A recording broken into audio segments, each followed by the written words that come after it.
Welcome to the Thinking Tackle Podcast. Now, if you haven't already, make sure you hit subscribe so you don't miss an episode. Now, today for this rather special Christmas edition, I'm joined by Mr. Christmas himself, Neil Spooner.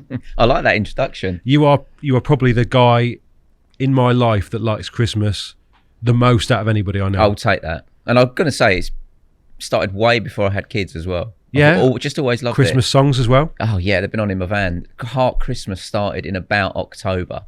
So it's been saved in. So if I'm not listening to a podcast, there's a Christmas song playing. Now, I feel a bit bad because I don't have the Christmas jumper. I should have brought one, shouldn't I? We could just write Merry Christmas on that. I've got. If there's a marker pen, we'll do it, right? And we've also joined by... Don't say that. I've got to over here. Yeah. I'm not joking.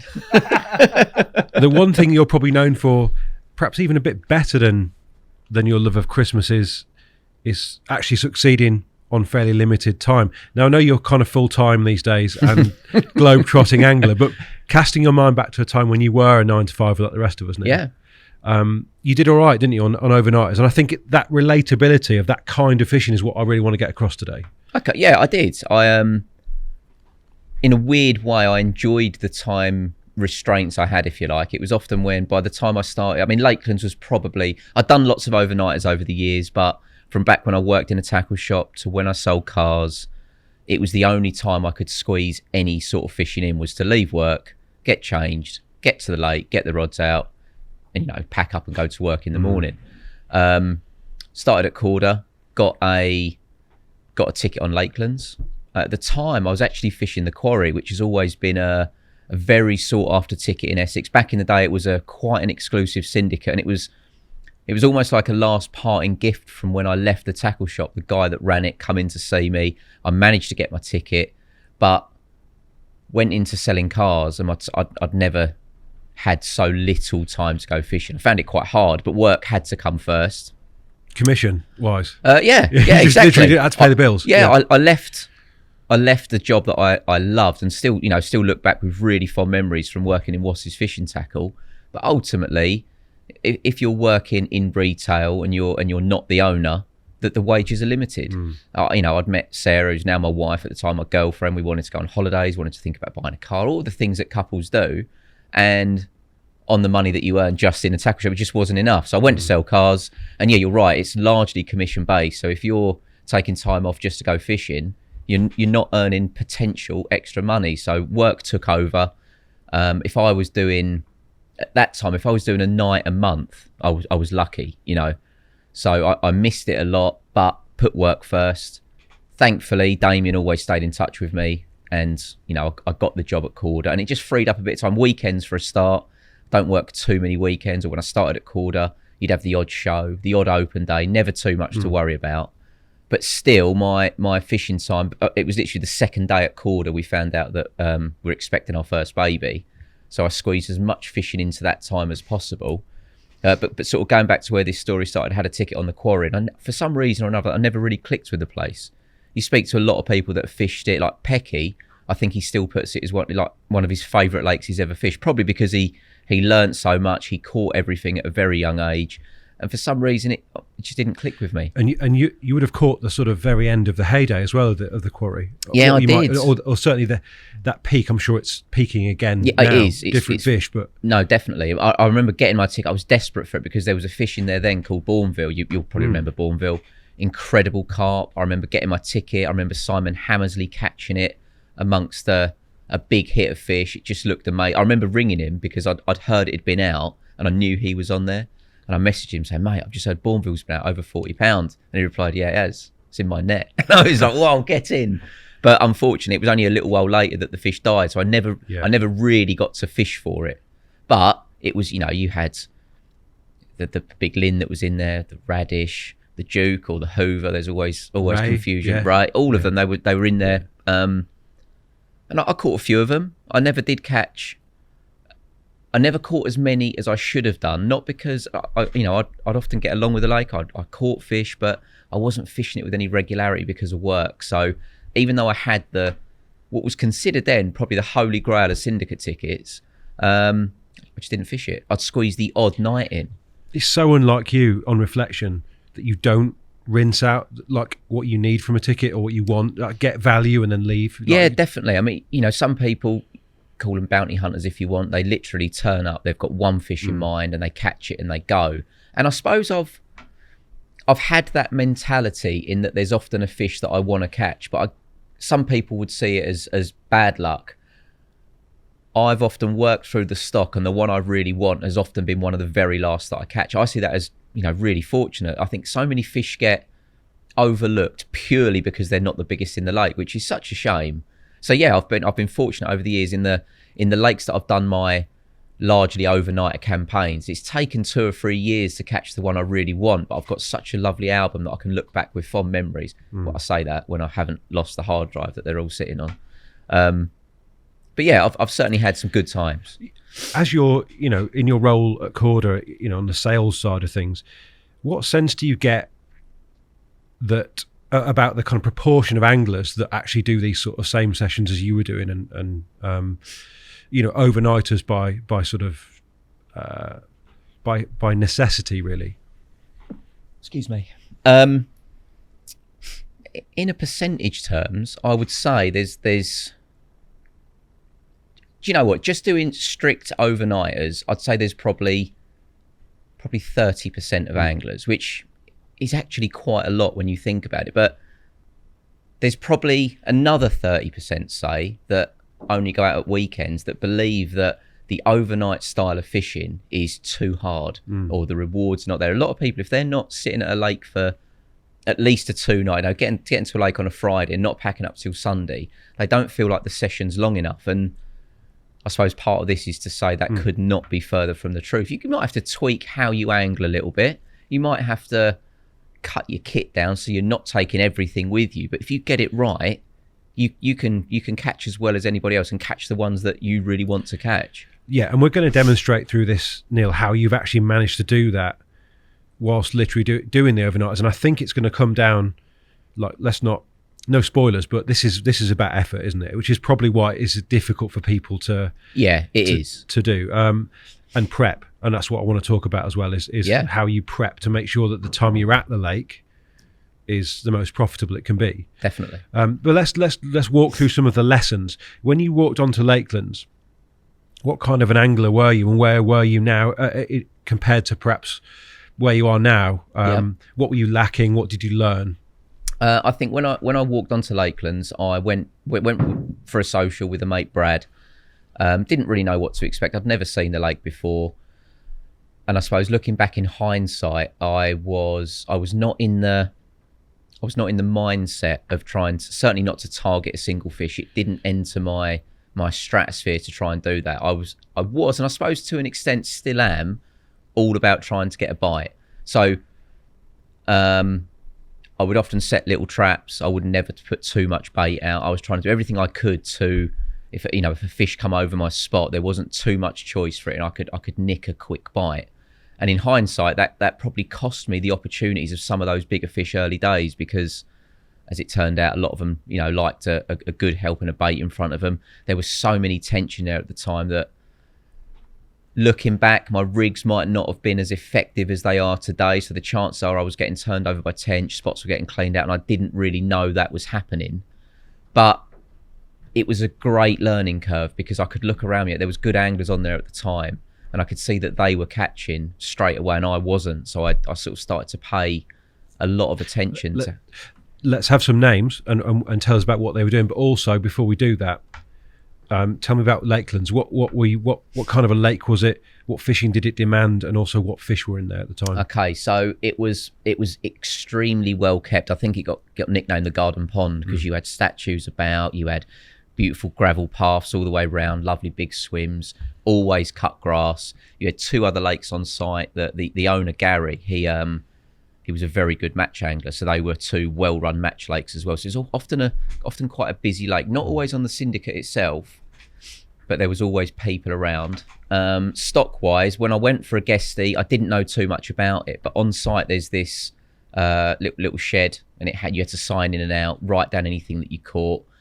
And I remember going in there to have a look when I was on the guestie, and it was there that I saw a picture of single scale, and it was there was something about that fish that I knew I had to catch it, or I had to try to catch it. Fabulous shape, actually, that carp. Oh, it's an incredible carp.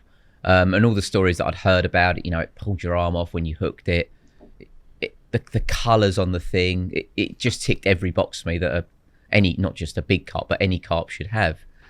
Didn't get caught a great deal. It wasn't one that came out every week, every month. It would probably might do 3 or 4 captures a year on a particularly busy year. But there was some lovely backup fish as well. You had Braveheart, Swirly the common that Ali had caught over 40 pounds. There was a bit of intrigue about it as well, because there was fish from perhaps a year or two before that unfortunately did seem to go missing, but you never really knew if they were still in there or not. Yep. I think there was a fish called the Arab. There was 2, the Arab, and there was another one, but they were both big 30s, and you would think, well, they're PBs for me anyway. Yep. So even though my dream was to catch single scale, hopefully at over 40 pound, because I'd never caught one.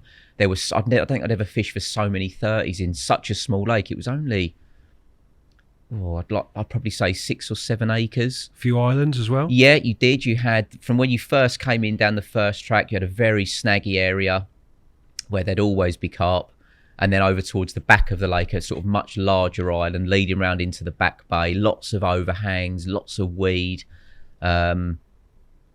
What appealed to me more was that I'd never fished at range before, and there wasn't a single spot on this lake that you couldn't reach. Everything was accessible. So I felt that as long as I could find the carp, I could angle for them as effectively as I probably could.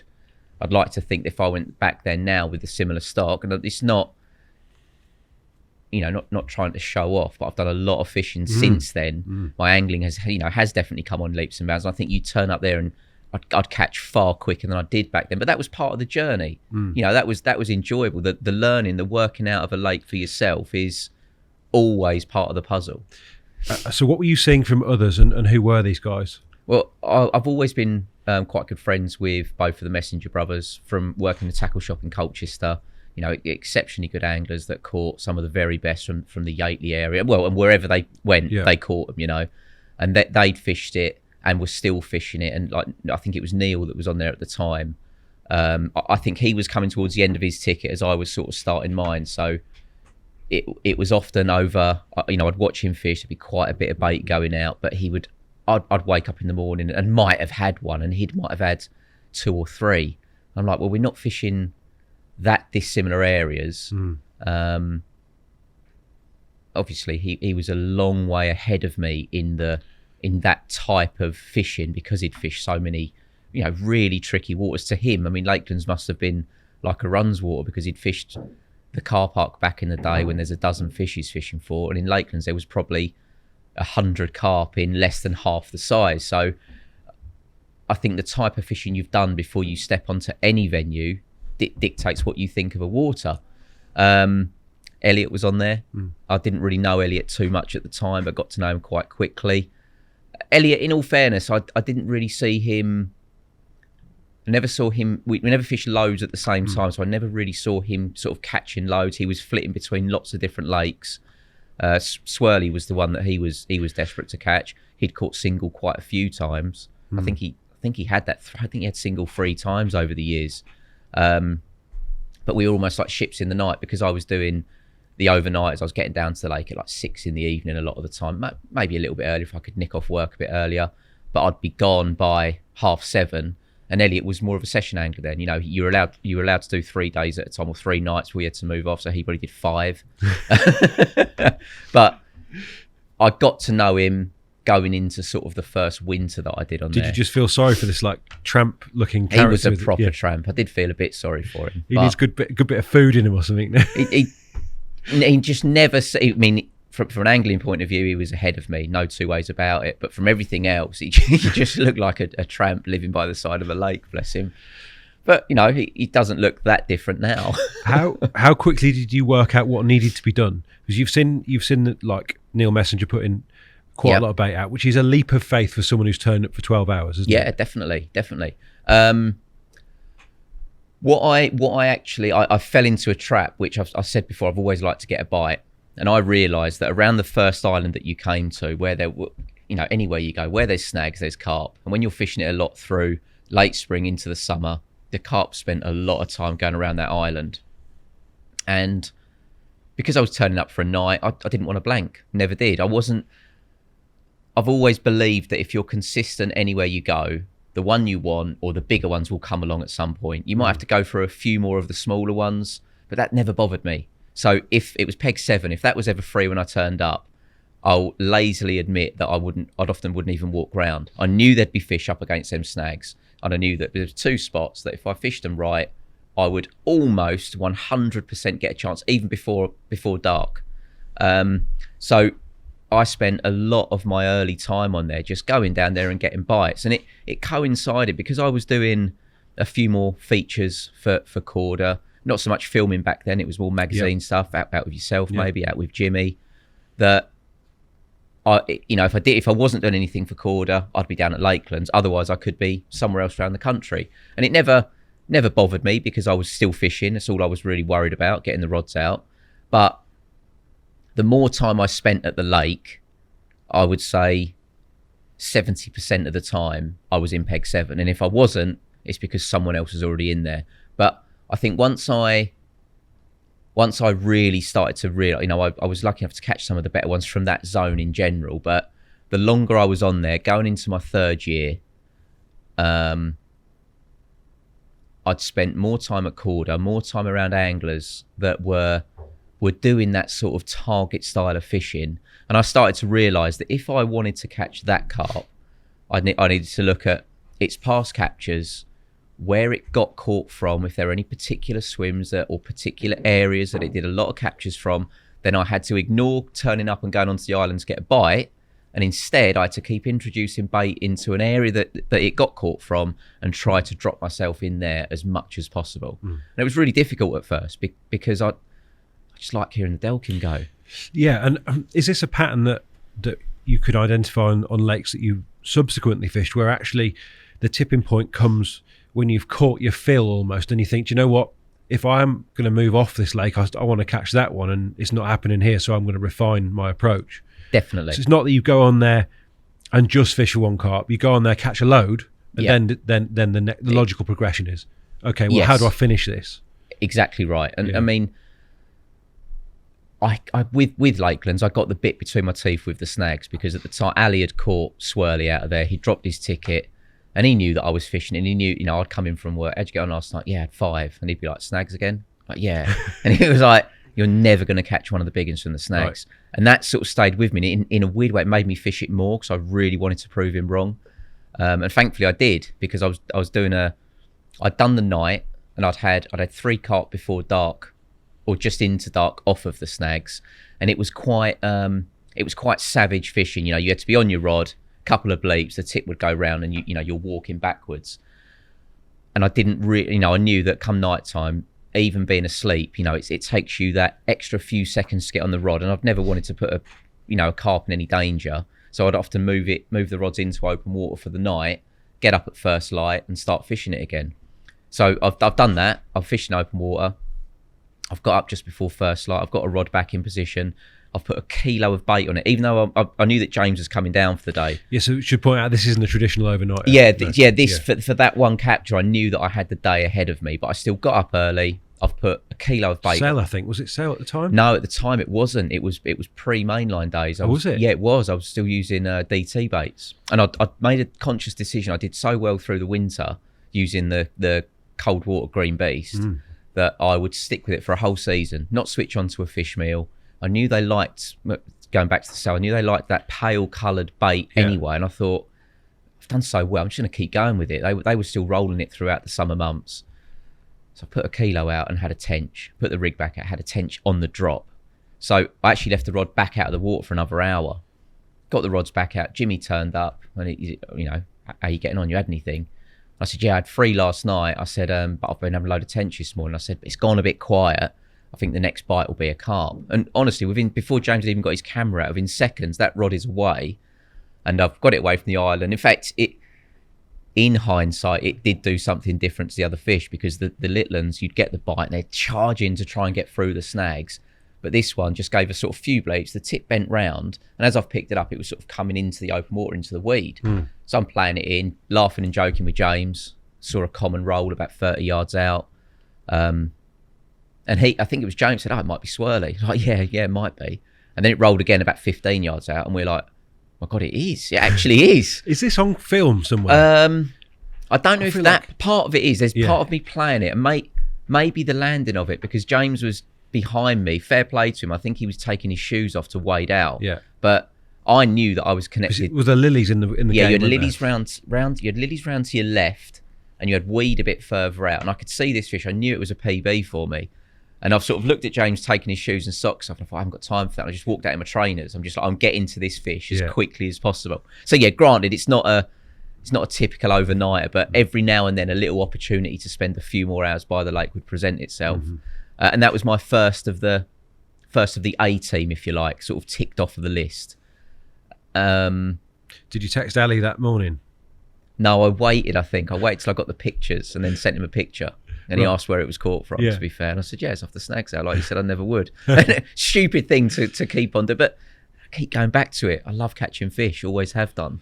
And in terms of single, you're absorbing this information the whole time you're at the lake? Well, I'd probably done, I think I caught swirly on my second season, about just at the start of the second season. So I've spent... There you go.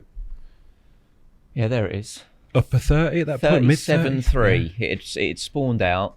It's an old carp then, isn't it? Yeah, Even exactly. Then, yeah. Exactly. And, he was a regular 40-pounder. After September to probably May until it spawned, it was over 40 pound. I think it went up to 44 in its real heyday. Again, when the messengers were on there. Yeah, a fish that probably went backwards after that, didn't it? Yeah, it did. I think, to be fair, I caught it at 37. And it had only spawned relatively recently. I think it did get back to 40, but maybe only for one more season. And then it just, got older and older, the poor thing. Yeah. I think of all the carp in there, you had some pristine carp, just a similar age, but that was the sort of the last of the guard to go, if you like. Extremely gnarly. Really, I think it only died like 2 years ago. Did it? And it was like 26 pounds. Yeah. Just shrunk down, the poor thing. Incredible resilience. Exactly. First fish you've targeted then, Neil, really, that one, would you say? I mean, I know that single was the target, but any of the big ones were the target. Yeah, it was. I remember getting my ticket, and I remember talking to Dovey, and I remember saying, I feel that enough fish get caught at night for me to make it a target venue. And I said, as long as I catch them at the right time, I can catch my first 40 from this lake. That was I'm not one to fish because they're 40 pound. I'm really not, but I'd seen pictures of single. I'd seen it at 42, 43, 41, always over 40 pounds. So it entered my head that if I caught that carp, it could well be my first 40 pound. And it ticked all the boxes for me. Because when I try to pick a lake for my overnight fishing, I'm never going to join a lake that's got 10 carp in, because the odds back then... You definitely would, by the way. Because you're so keen on it. I think that's one thing that we shouldn't overlook, is perhaps the biggest thing you can say about your overnight fishing was how bloody keen you were, Neil, to just go and not break that consistency. Yeah, it was stubborn bloody mindedness, I think. No matter, as long as I still say it now, and I still mean it now, as long as the water's wobbly, as long as it's not frozen solid, I will be getting the rods out. Back then, even more so, because I had my overnighter a week. That whatever night it fell on, however it fitted in with family life, I was going no matter what. So yeah, I might join those lakes, but I still like catching carp too much, so it wouldn't take too long. If you'd done a lot of consecutive blanks, I'd be looking to go somewhere to get my fix. But I was picking my venues based around that, and like I say, Lakeland's ticked all the boxes. But with single scale, like you say, I caught swirly at the early on in the second season. I'd started to explore the open water areas in front of that swim. You had a nice silty gully, and I caught another one of the old guard, a fish called... We had a couple of names. The bailiff was convinced it was two different fish. I think they either called it the Grey Lady or Lucy, as we knew it. And I caught that over what felt very alien to me at the time. I was all for rig-wise. It was always hybrid soft or hybrid stiff. It would be a wide gape hook or a curved shank, a little bit of shrink tube, rig ring, little snowman, probably something like that over a little bed of bait. But at the time, lots of people were doing so well on the naked shot, and that was where I sort of started to really have a go with it. So I was starting to use a throwing stick or a catapult to put, for an overnighter, maybe 2 kilo of boilie out straight away, which the first time I did it, I think as you touched on earlier, it felt so alien, but I'd seen too many people catching well over big beds of bait from the off. So I knew I had to give it a go if I wanted to, I suppose, develop as an angler. You can't just use one method all the time. So I've put this big bed of bait out and I've put some relatively tall chods out over the top, and that's how I actually caught Lucy. So little bit of an eye-opener for me there, doing that style of fishing. And was this the classic, because obviously Lakelands is not big, and I don't imagine that the areas of open water could be that large. Were you still trying to spread it? The boilies quite distant between each one, or not so much? I mean, the area out in front of Peg 7 was probably, it got deeper from about 30 yards out for about another 20 yards, and it was just like a deeper gully that ran in front. So I suppose I spread the bait a bit, but again, because I was so used to fishing up against an island and accuracy was king, I probably still put a lot of bait on top of the rigs as opposed to trying to develop that really big wide spread of bait. And it, like I say, it certainly worked, but through that time I'd watched Single get caught from the point swim, which is over on the far side. There was a swim called the Unsociable, which was round in the bay, in the depths of the bay. I'd seen it get caught, or heard of it getting caught, and every capture was from around this bay area. And to be fair, everyone told me that from the onset, that, like, I spoke to Neil Messenger a lot. He said, yeah, that fish, he felt it lived in that bay. It would come out around the lake a bit, but he said that, I think he said something like 80% of his captures come from around that bay area. And when you've been on there for coming up to 18 months, and every time that fish has been caught, when I've either been on the lake or been involved in fishing the place, it was coming from those areas. Shows that are we in the zone here? Toby's just going to pop this up. Yeah, am I in the right area now? Yeah, so where your mouse, if you go down a bit in there, that's the back bay, all that area. So the point is the swim just up to the left, just like the entrance to the bay. Let me just show everyone. The Unsociable swim is round to the right, Tobe, where if you come down, so down. That's it, basically there. That was the Unsociable. So he lived behind that island. Yeah. Is this where you had to suffer the indignity of Dovey catching it on a guest with you? Is that? You weren't going to mention that, were you? I don't think. Was that that was one of the captures presumably out of that zone? Was it? Actually, no. One of the only ones that weren't. We were fishing. I'd asked Dovey down for a social. We did one night on the point. And sorry, Neil, where's the point, mate? Right, where's your mouse cursor? So if you go left. Stop there. Down. There. That's the point. Dovey did a night on the point, and I think I was in the bay, and I think we both caught one on an overnighter. And then about 2 weeks later, I think it was April, I asked him back again, and I ended up fishing. If you go up, Tobe, and come right. Oh, hello. Go up, right.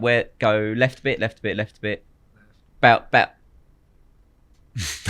Do you know you're left and right, Tobe? Right, you see the little dot island, Tobe, the tiny island? This one? Yeah. The green bush directly up from that. Yeah, that's Peg 7. I think I fished one up to the right. So I was behind that island, and Dovey fished.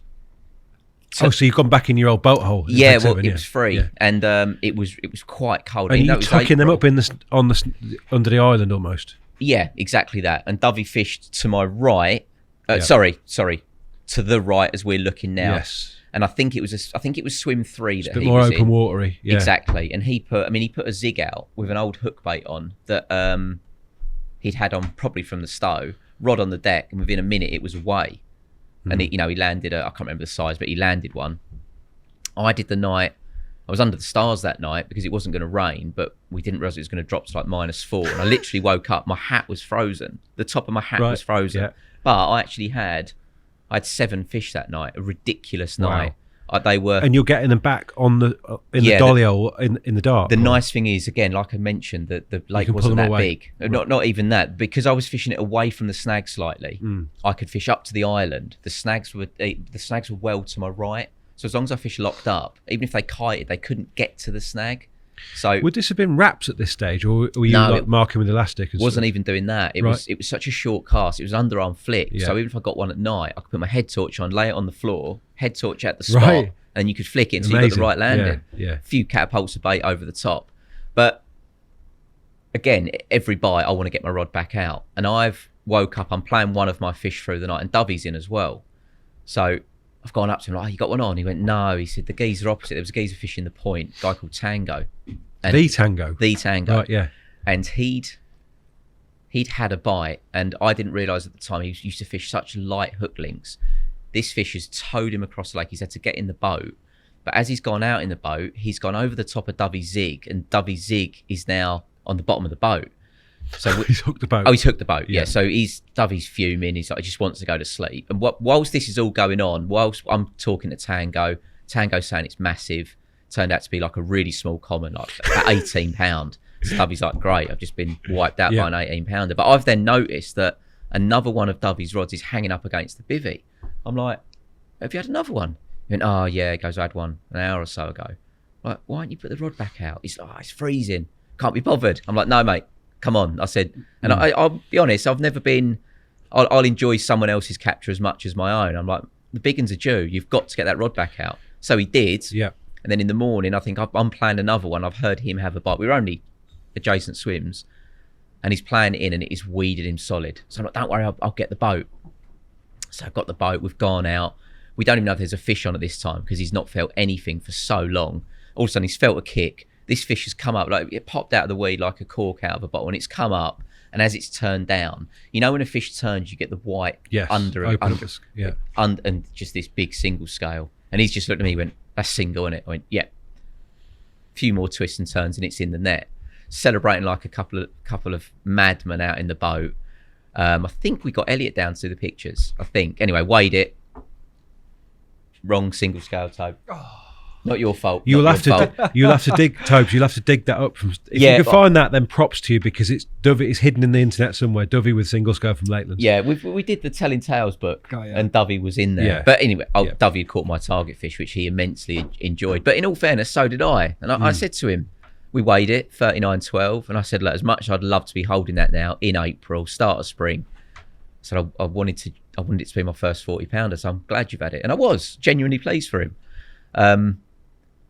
So yeah, that was one of the odd captures where it didn't get caught from around in that bay. I think early spring it was coming out a lot more. It was obviously a lot more mobile, moving around the whole lake a bit more, and it's stumbled across a better cell that Dovey had put out, and the rest is history. There was a couple of captures of note, I guess, before I really got onto the hunt for single. I remember I decided to do the full winter.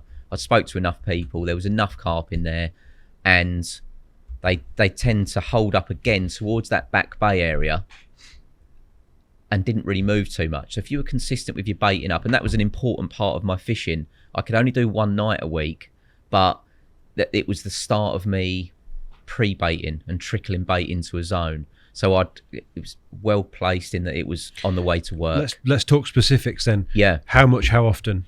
Okay, I was never a mass baiter. Is that the one, That's the one. Yeah, there it is. I mean, it's a bit squashed, that picture, but what a great fish. He's a brute of a carp. You don't get too many with that shoulder and the short head. And probably a male. I remember sending it to Simon Scott. He was pretty sure that it was a male fish as well. And it made sense because it never really dropped much below 40 and never went massive, never had massive weight gains either. It'd been a steady grower throughout the years. But yeah, that was probably I know we're talking about it anyway, but that's the first carp that I saw where I'm like, I've got to catch that carp.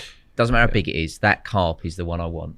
Sorry, but how much, how often? Yeah, so I started it when I started to get single-minded, I suppose. I was going to do the winter. Excuse the pun. Yeah. Absolutely.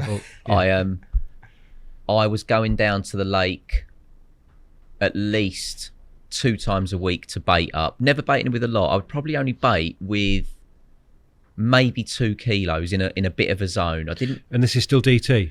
It was DT. Are you paying for that, presumably, at this stage? Well, no, I wasn't. I'll be honest. My friend Simon bought the company, and he very kindly let me. Again, I didn't use a great deal of bait. Mine was never about that mass baiting. The point is, it's not out of the question to bait with 2 kilos. No, absolutely. Yeah. And if I was paying for it, I'd have been buying the same amount. Yeah. Absolutely. When I worked in a tackle shop, I never got free bait, and I was in some cases back then I'd get through a lot. But when I had confidence in something, I'd spend a lot of my wages on it if it meant, if I felt that it was the right I bet thing Sarah to was do. buzzing about that. Yeah, well chuffed.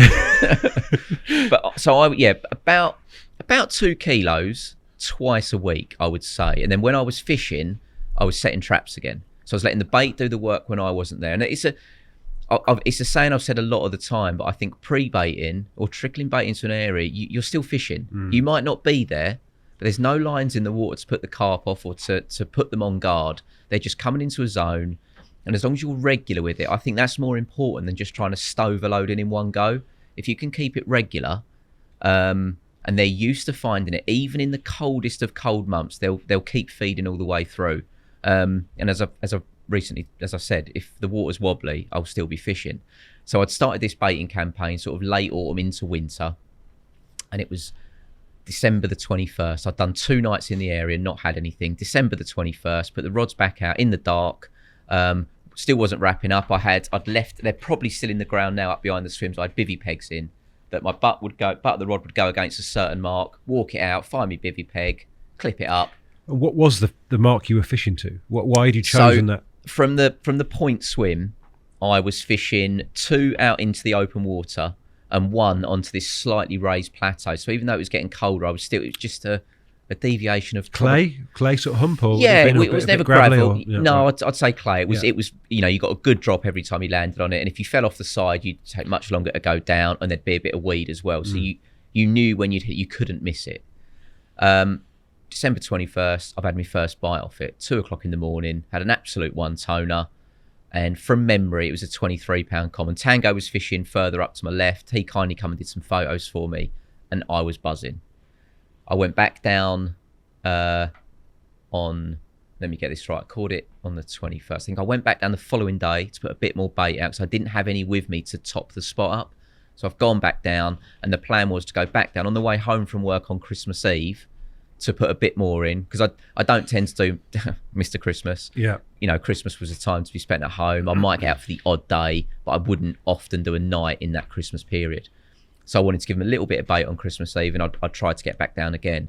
But I've turned up with Johnny Man on the way home from work, and it's stupid that I even tried to do it. And it's dangerous, but it was frozen, but the boat had been left in the lake. So I said to John, well, I've only got to jump in the boat so I can rock it, and I'll break the ice to get out to the zone so there's still some food going in. And I should have known after like 2 minutes or a minute of setting foot on that boat. I mean, I nearly slipped straight away because the bottom of the boat was wet and slippery, but the ice was already so thick that there was no way the boat was going to break it. And I'm still trying to rock it. And I think it might have even been John, who's, not always the most sensible, just sort of said, Spoons, it's going to be frozen for quite a while. What is this bit of bait actually going to do for you?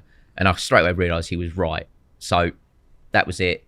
Drove away. The weather, I can't remember the year, maybe 2008, we had a particularly cold winter. And in fact, from then it froze probably on the 23rd of December. And I don't think the lake thawed out until maybe February the 5th or 6th, something like that. It was a real long freeze up. And that's horrible for me. I love my fishing. And every waking moment's thinking of when it's going to thaw, and it just didn't look like it was ever going to. But in that period, I actually made the decision to switch from DT. So even though I've been baiting this area, and switch over to mainline. It's almost like a reset at that point anyway, isn't it? I've got nothing going now. Yeah. Once that bait's not gone in, I thought the fish have gone torpid, they've gone to ground, nothing's going to happen. So I made the decision to go to mainline, order myself some cell. And I think it thawed out around about the 5th or 6th. So whatever day that was, Gary, fair play to him, I'd stayed in touch with Gary throughout the whole thing, punishing him for any sign of it thawing. And one morning I texted him and he said, there's a bit of cat ice. He said, if you wanted to come out, he said, and you wanted to put some bait out, you're more than welcome.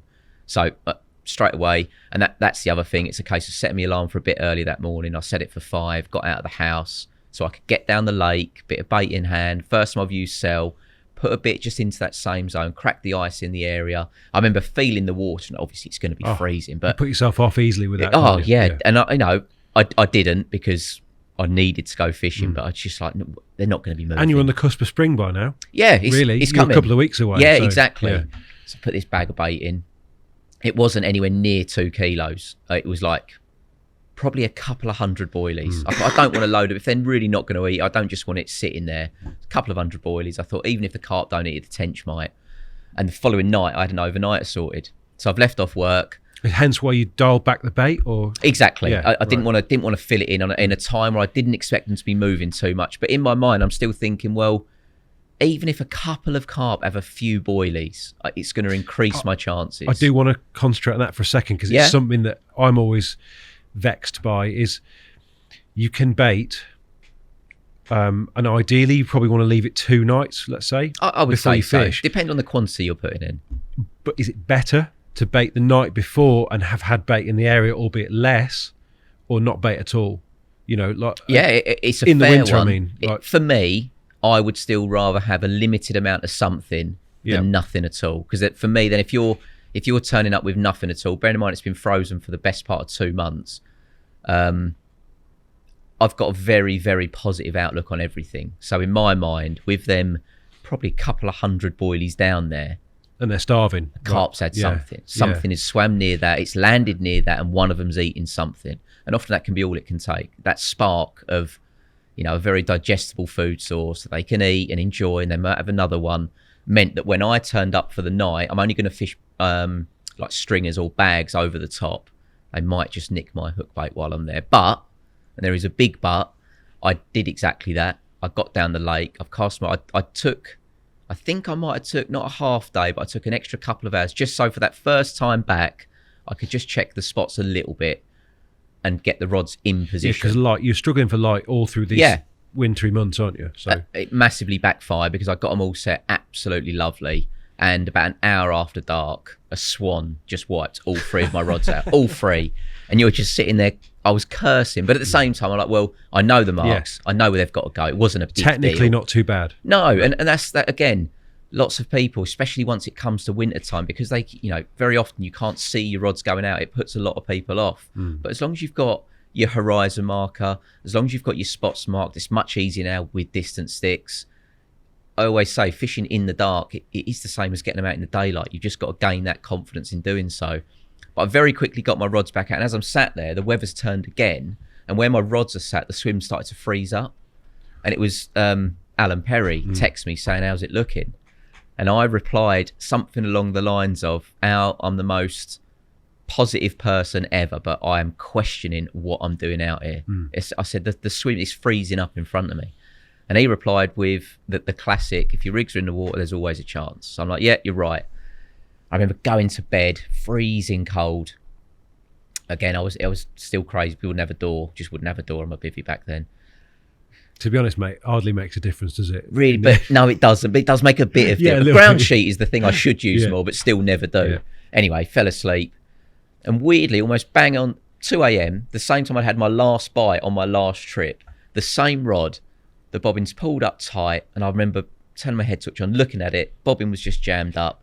I'm like, oh, it's going to be a tench. And as I'm just sitting there, I'm just getting my boots on, it's just started to click off line.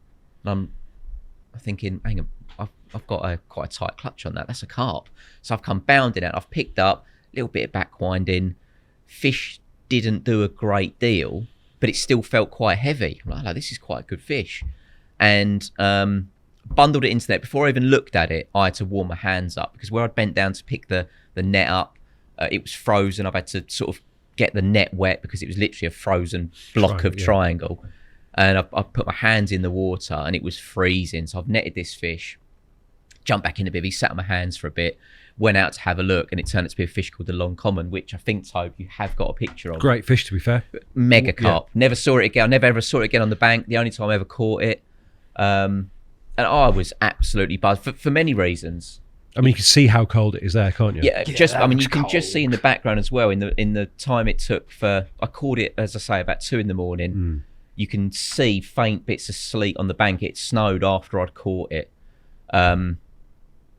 Elliot came down to photograph it for me, and as over the moon as I was on the verge of tears trying to pack away because my hands were so numb.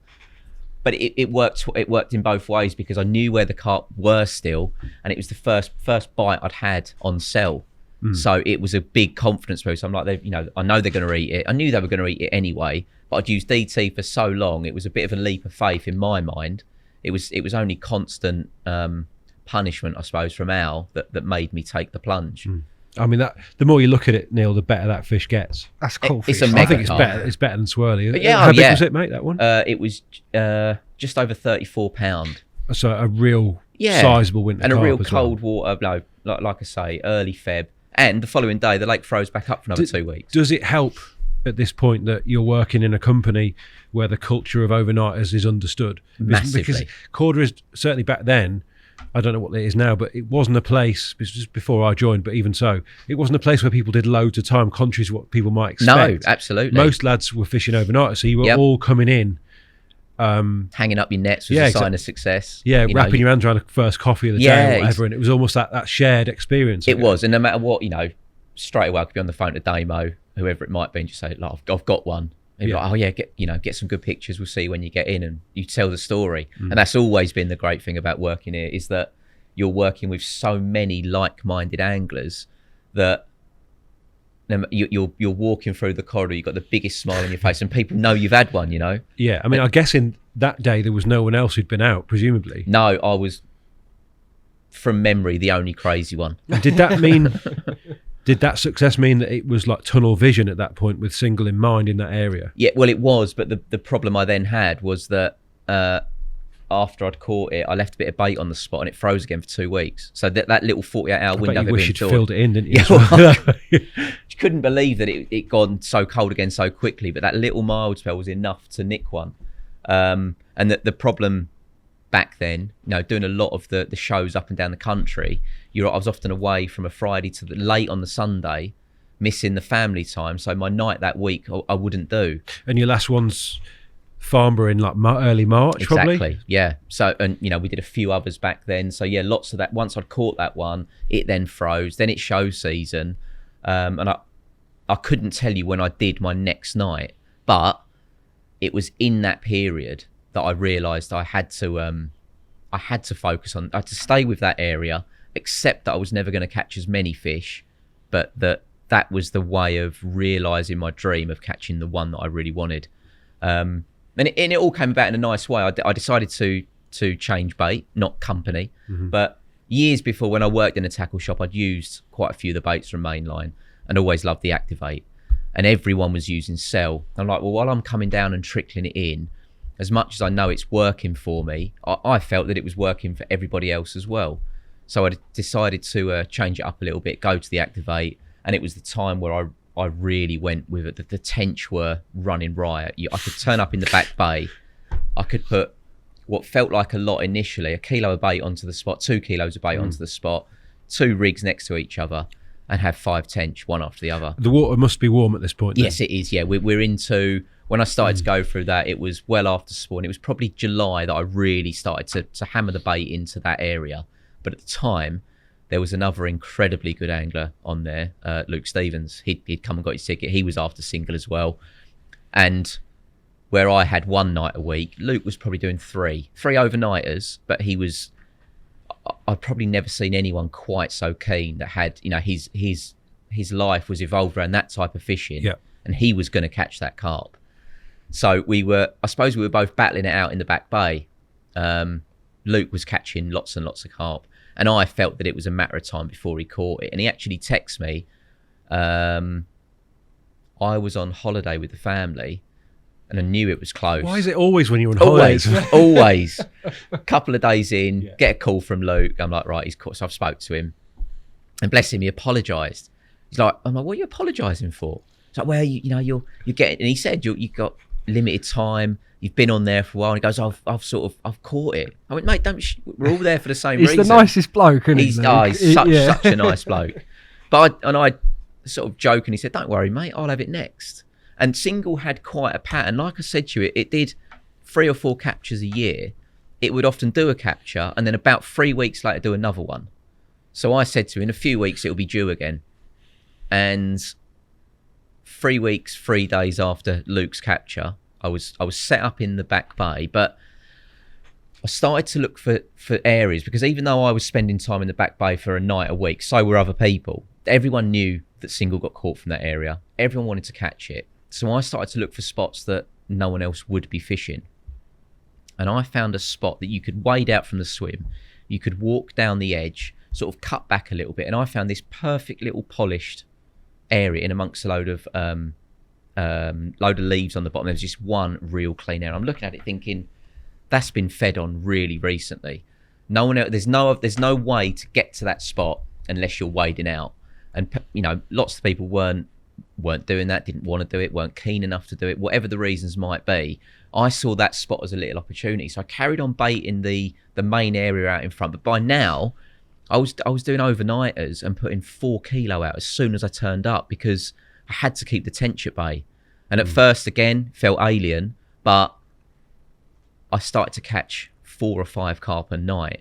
Never before midnight. You'd get a few liners, and in my mind, it was the tench coming in. They were chowing down on the activate, but I think I was filling them up, and there was still bait left. Midnight onwards, I'd get bites, top up with a catapult, and like I say, 4 or 5 carp a night was the norm. And it was weird because I was fishing the snags when I started to get bites, and if I'd have had this mentality from the get-go, I could have caught as many carp from another area, but also increased my chances of single. But I didn't. What you don't know, you don't know. But I decided that I was going to bait that little spot in the edge every day. Not with much bait at all. Literally a couple of handfuls of bait. So I was getting down. I was sort of literally turn up in the car park, running around the back with me pair of waders, hoping that no one was round there, creeping out through, putting this couple of pots of bait on the spot. And what I was doing, I was laying because it was probably 3 foot deep, and I was putting the bait down. The first couple of days, every time I'd come back, all the bait was gone. I'm like, well, I don't know if it's birds, I don't know what it could be. So I started to put 2 twigs across the spot in like a cross, thinking a bird might pick up a bait, but a carp will move these. And sure enough, when I went back the next day, the branches were gone. And I thought the spot looked a little bit bigger. I'm like, right, this is happening. So I've, not on purpose, I've turned up. It was the day after the full moon. I turned up to the spot, and there was a guy, I think his name was Andy, but we gave him the nickname Pylon Dave because his name was Dave, just everyone's Dave, and he's really tall. So we called him Pylon Dave. And he was round in, not the unsociable that I showed you earlier, there was, I think it was peg 20. And there was a bush down to the right of that swim that single also got caught off of. And he, a bit like me by then, we'd both caught most of the stock of the big uns. There was one that I didn't catch called Stumpy Pecks that I'd love to have caught, but I never did get that one. But we'd both caught the others, and we were both there for single scale. We've got the rods out, we're chatting away, and I've sort of said, look, I said, it's 3 weeks, 3 days since Luke's had it. One of us could easily have that fish tonight. It's well doable. And there was just something electric in the air tonight. It's weird to say now, but I even said it to him at the time. I was pacing up and down, expecting one of us to get a bite and it be single scale. So we've gone to bed,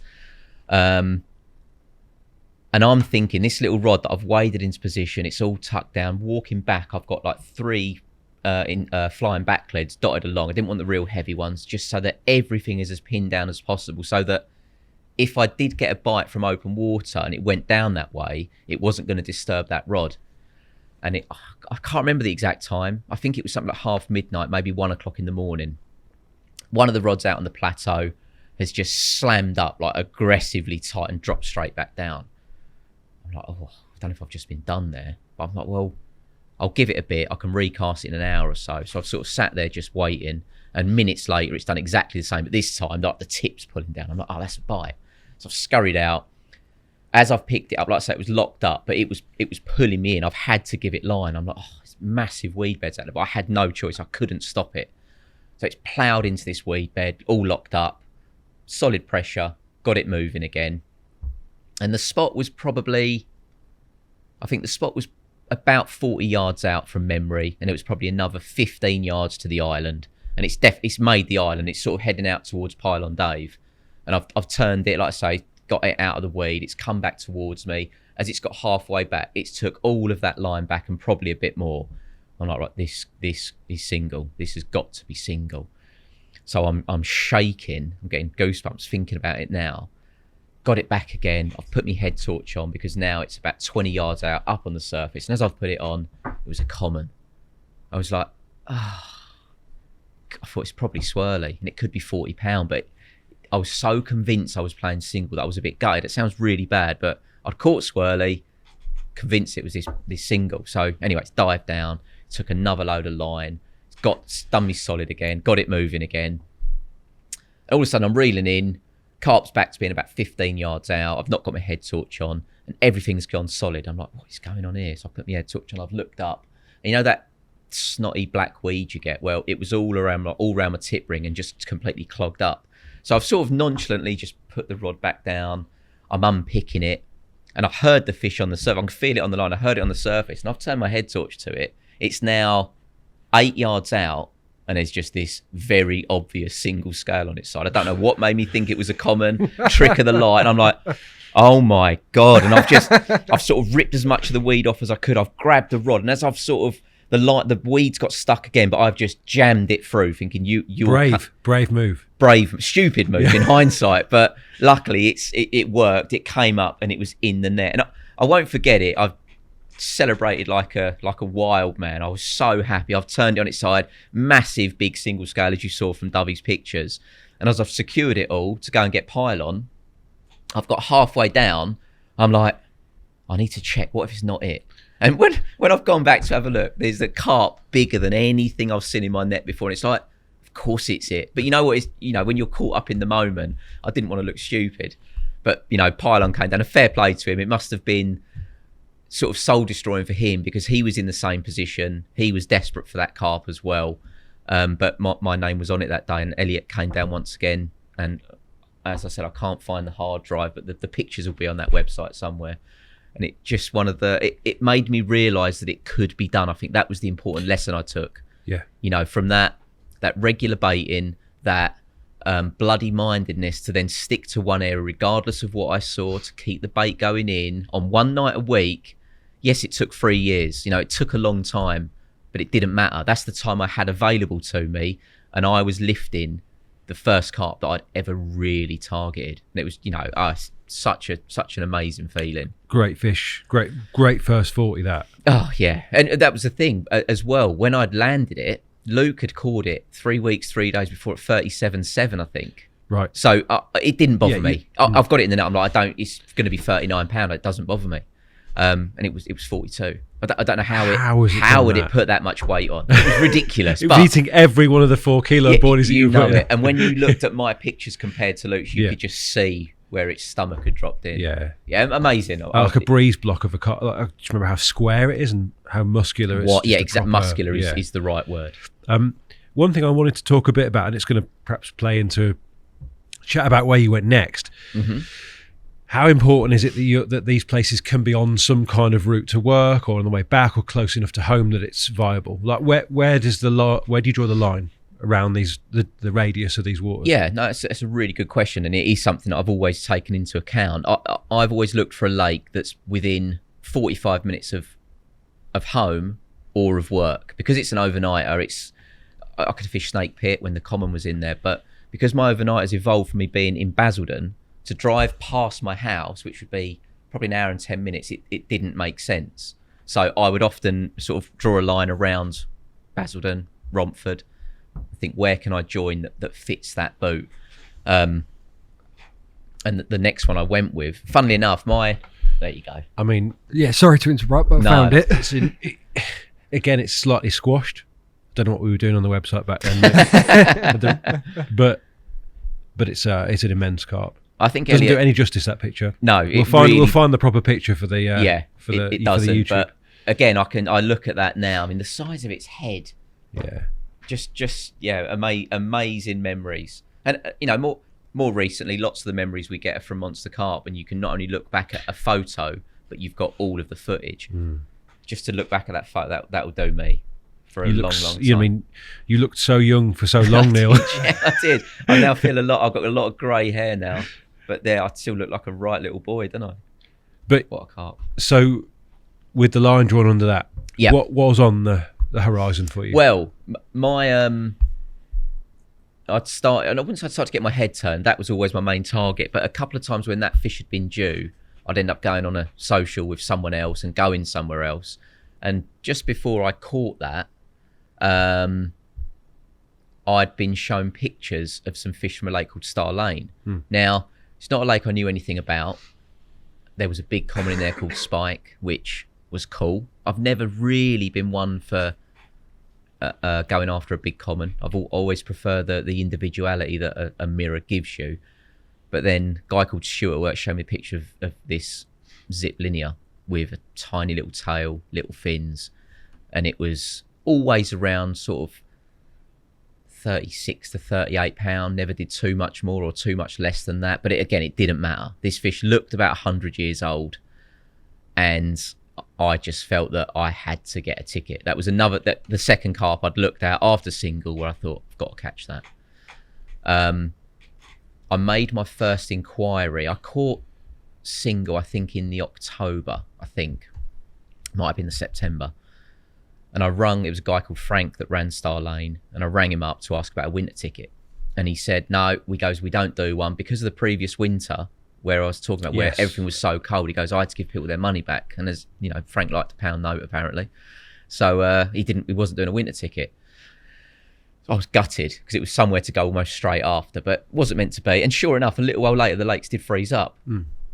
But in February, I think you could join, I think the ticket started in April. In February, we were just coming out the back of a real cold snap. I thought, I'm going to chance me. I'm going to try and ring Frank again, ask him if I can not have a winter ticket, but if I could pay for next year's ticket, maybe with a little bit extra, and start fishing straight away from February. And he, I was told you had to go and have an interview with him. So it felt like the first really serious syndicate that I was going to try and join. And he agreed. He said, yeah, come down and see me, boy. So I've drove down to his place, which was only about half a mile from the lake itself. And in my mind, I'm like, I'm going to put my gear in the car, because if he agrees, I'm here. I'll just do a night. So knocked on his door, come around the back, his dogs went wild, and I've gone in, and he said, right, the interview. I said, yep. He said, have you got big land in there?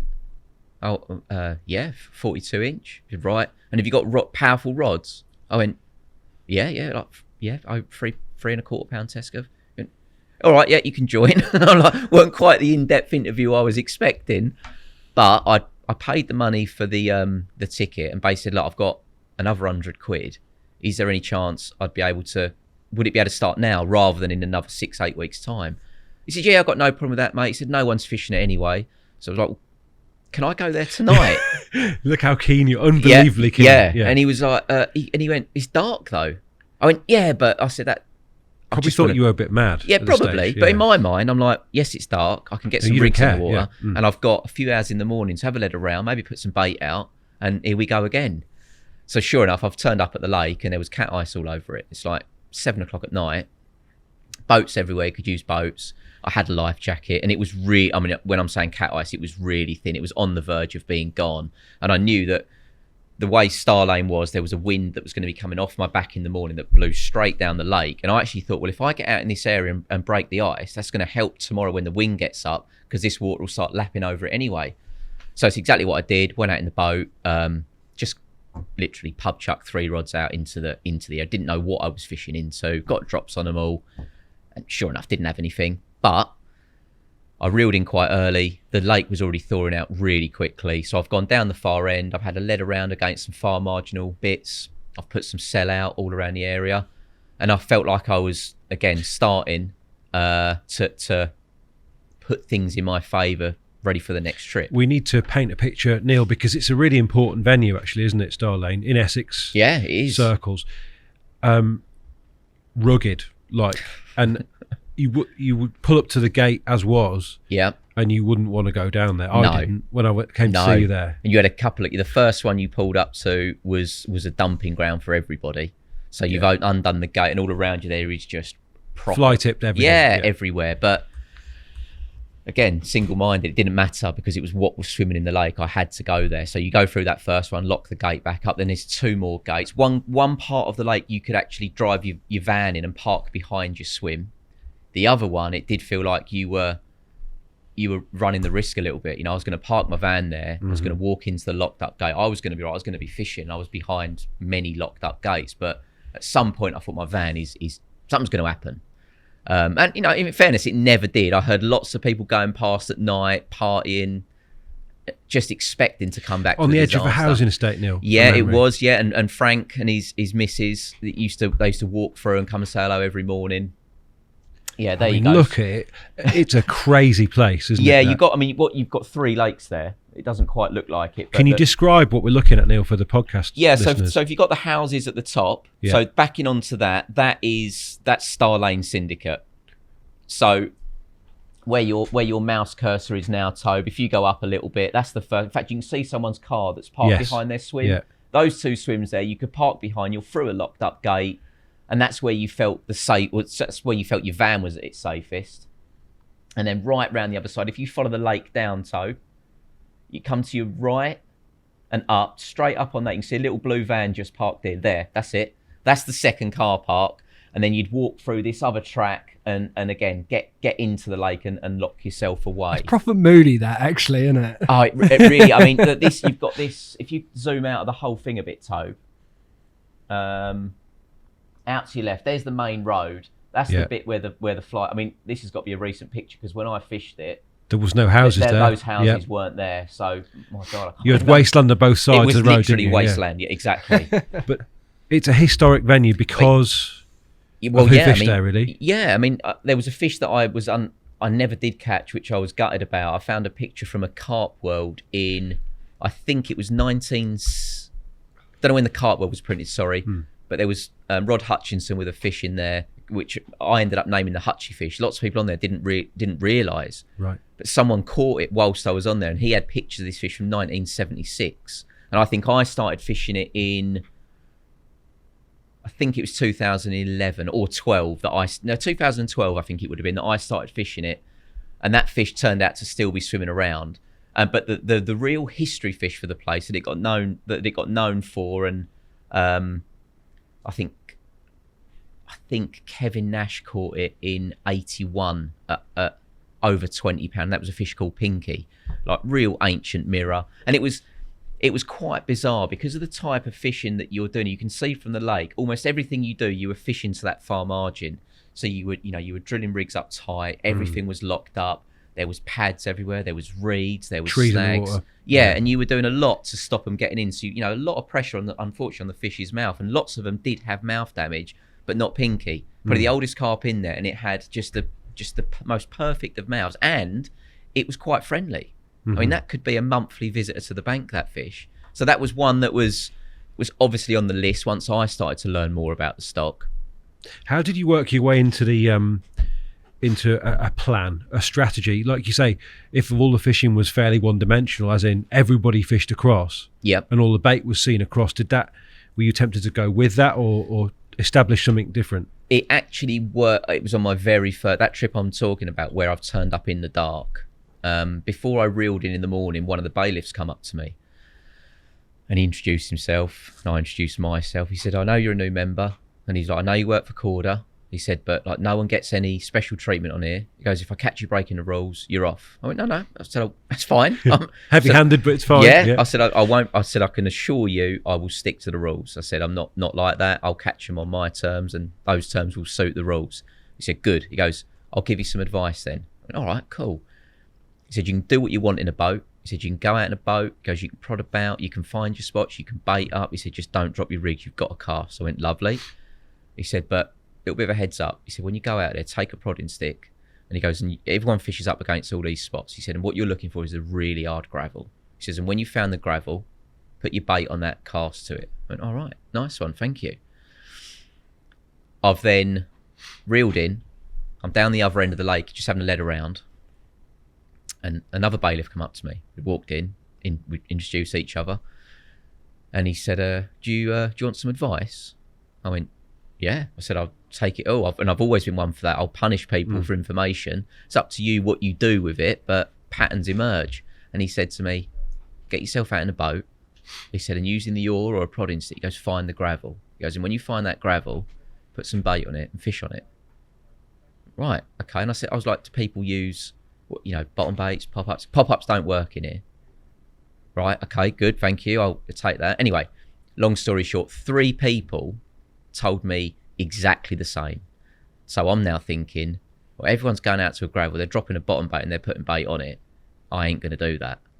So I'd come off the back of being so confident in little chod rigs where I'd been using them quite a bit. Not so much on Lakelands, in all fairness. You know, single was caught on I suppose a more conventional rig, a curved shank, but I'd been using it a lot for other venues, and it had become a rig that I felt I could chuck almost anywhere, even on blatant gravel if I wanted to. And because it was always presented, I was catching plenty of fish. I feel like it was around that time that Daryl was using it so effectively on Sutton was. And the like. Again, I'd punish Daryl and Dovey about the rig itself. Yeah. So I thought, right, I'll listen to them. I will find where these patches of gravel are, but I'm also going to look where that gravel meets the softer stuff, and that's going to be where I target. So from just leading around that first day, I'd found a few areas. I put about 1 kilo of cell all along this tree line.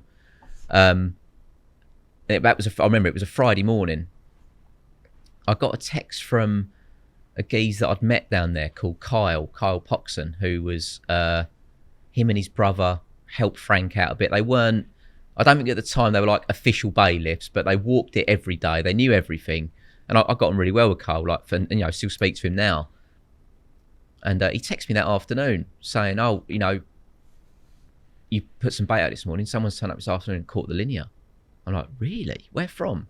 And it was like along that tree line. I'm like, well, it's February, it's cold, it's only just thawed out, and they are eating. I probably put 2 kilos out that morning, so quite a lot. And I'd not put it all in one clump. I'd spread it out nicely. But in my mind, he'd eaten some of that.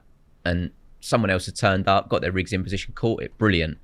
All I could think about was getting down the following week. And I actually had a 2-nighter booked. I knew I could do 2 overnighters, but I think Elliot needed me to do something for one of the magazines. I think we did like a thing on starting a new water and the approach you might take. So I've done the first night in the area that I've baited, had nothing. Elliot was late, standard, and because I had to go and let him in, I've reeled my rods in, started to wander around, and where I'd had my rods, a fish boshed out right in between them under this tree line. And I'm like, all right, that's a bit annoying, but I'm in the right area. Yeah. So eventually Elliot got there. I've gone and let him in, got back in. I've quickly got my rigs back into position. And I think we were doing something just in the swim next door. I had a couple of bleeps, and I've come back, bobbins up tight, and I landed a beautiful, I can't remember which one I landed first, if I'm honest. I landed 2 fish that day, both off the same area. I had a scaly mirror of 2 ounces under 20 pound, and I had a 23 pound common. Perfect start. It's still February. No one else is fishing it. So again, I've put some bait out. This would have been early on in the week. Go on. Are you like matching the hatch, Neil, on these sort of, given that bait is quite important to the... Yep.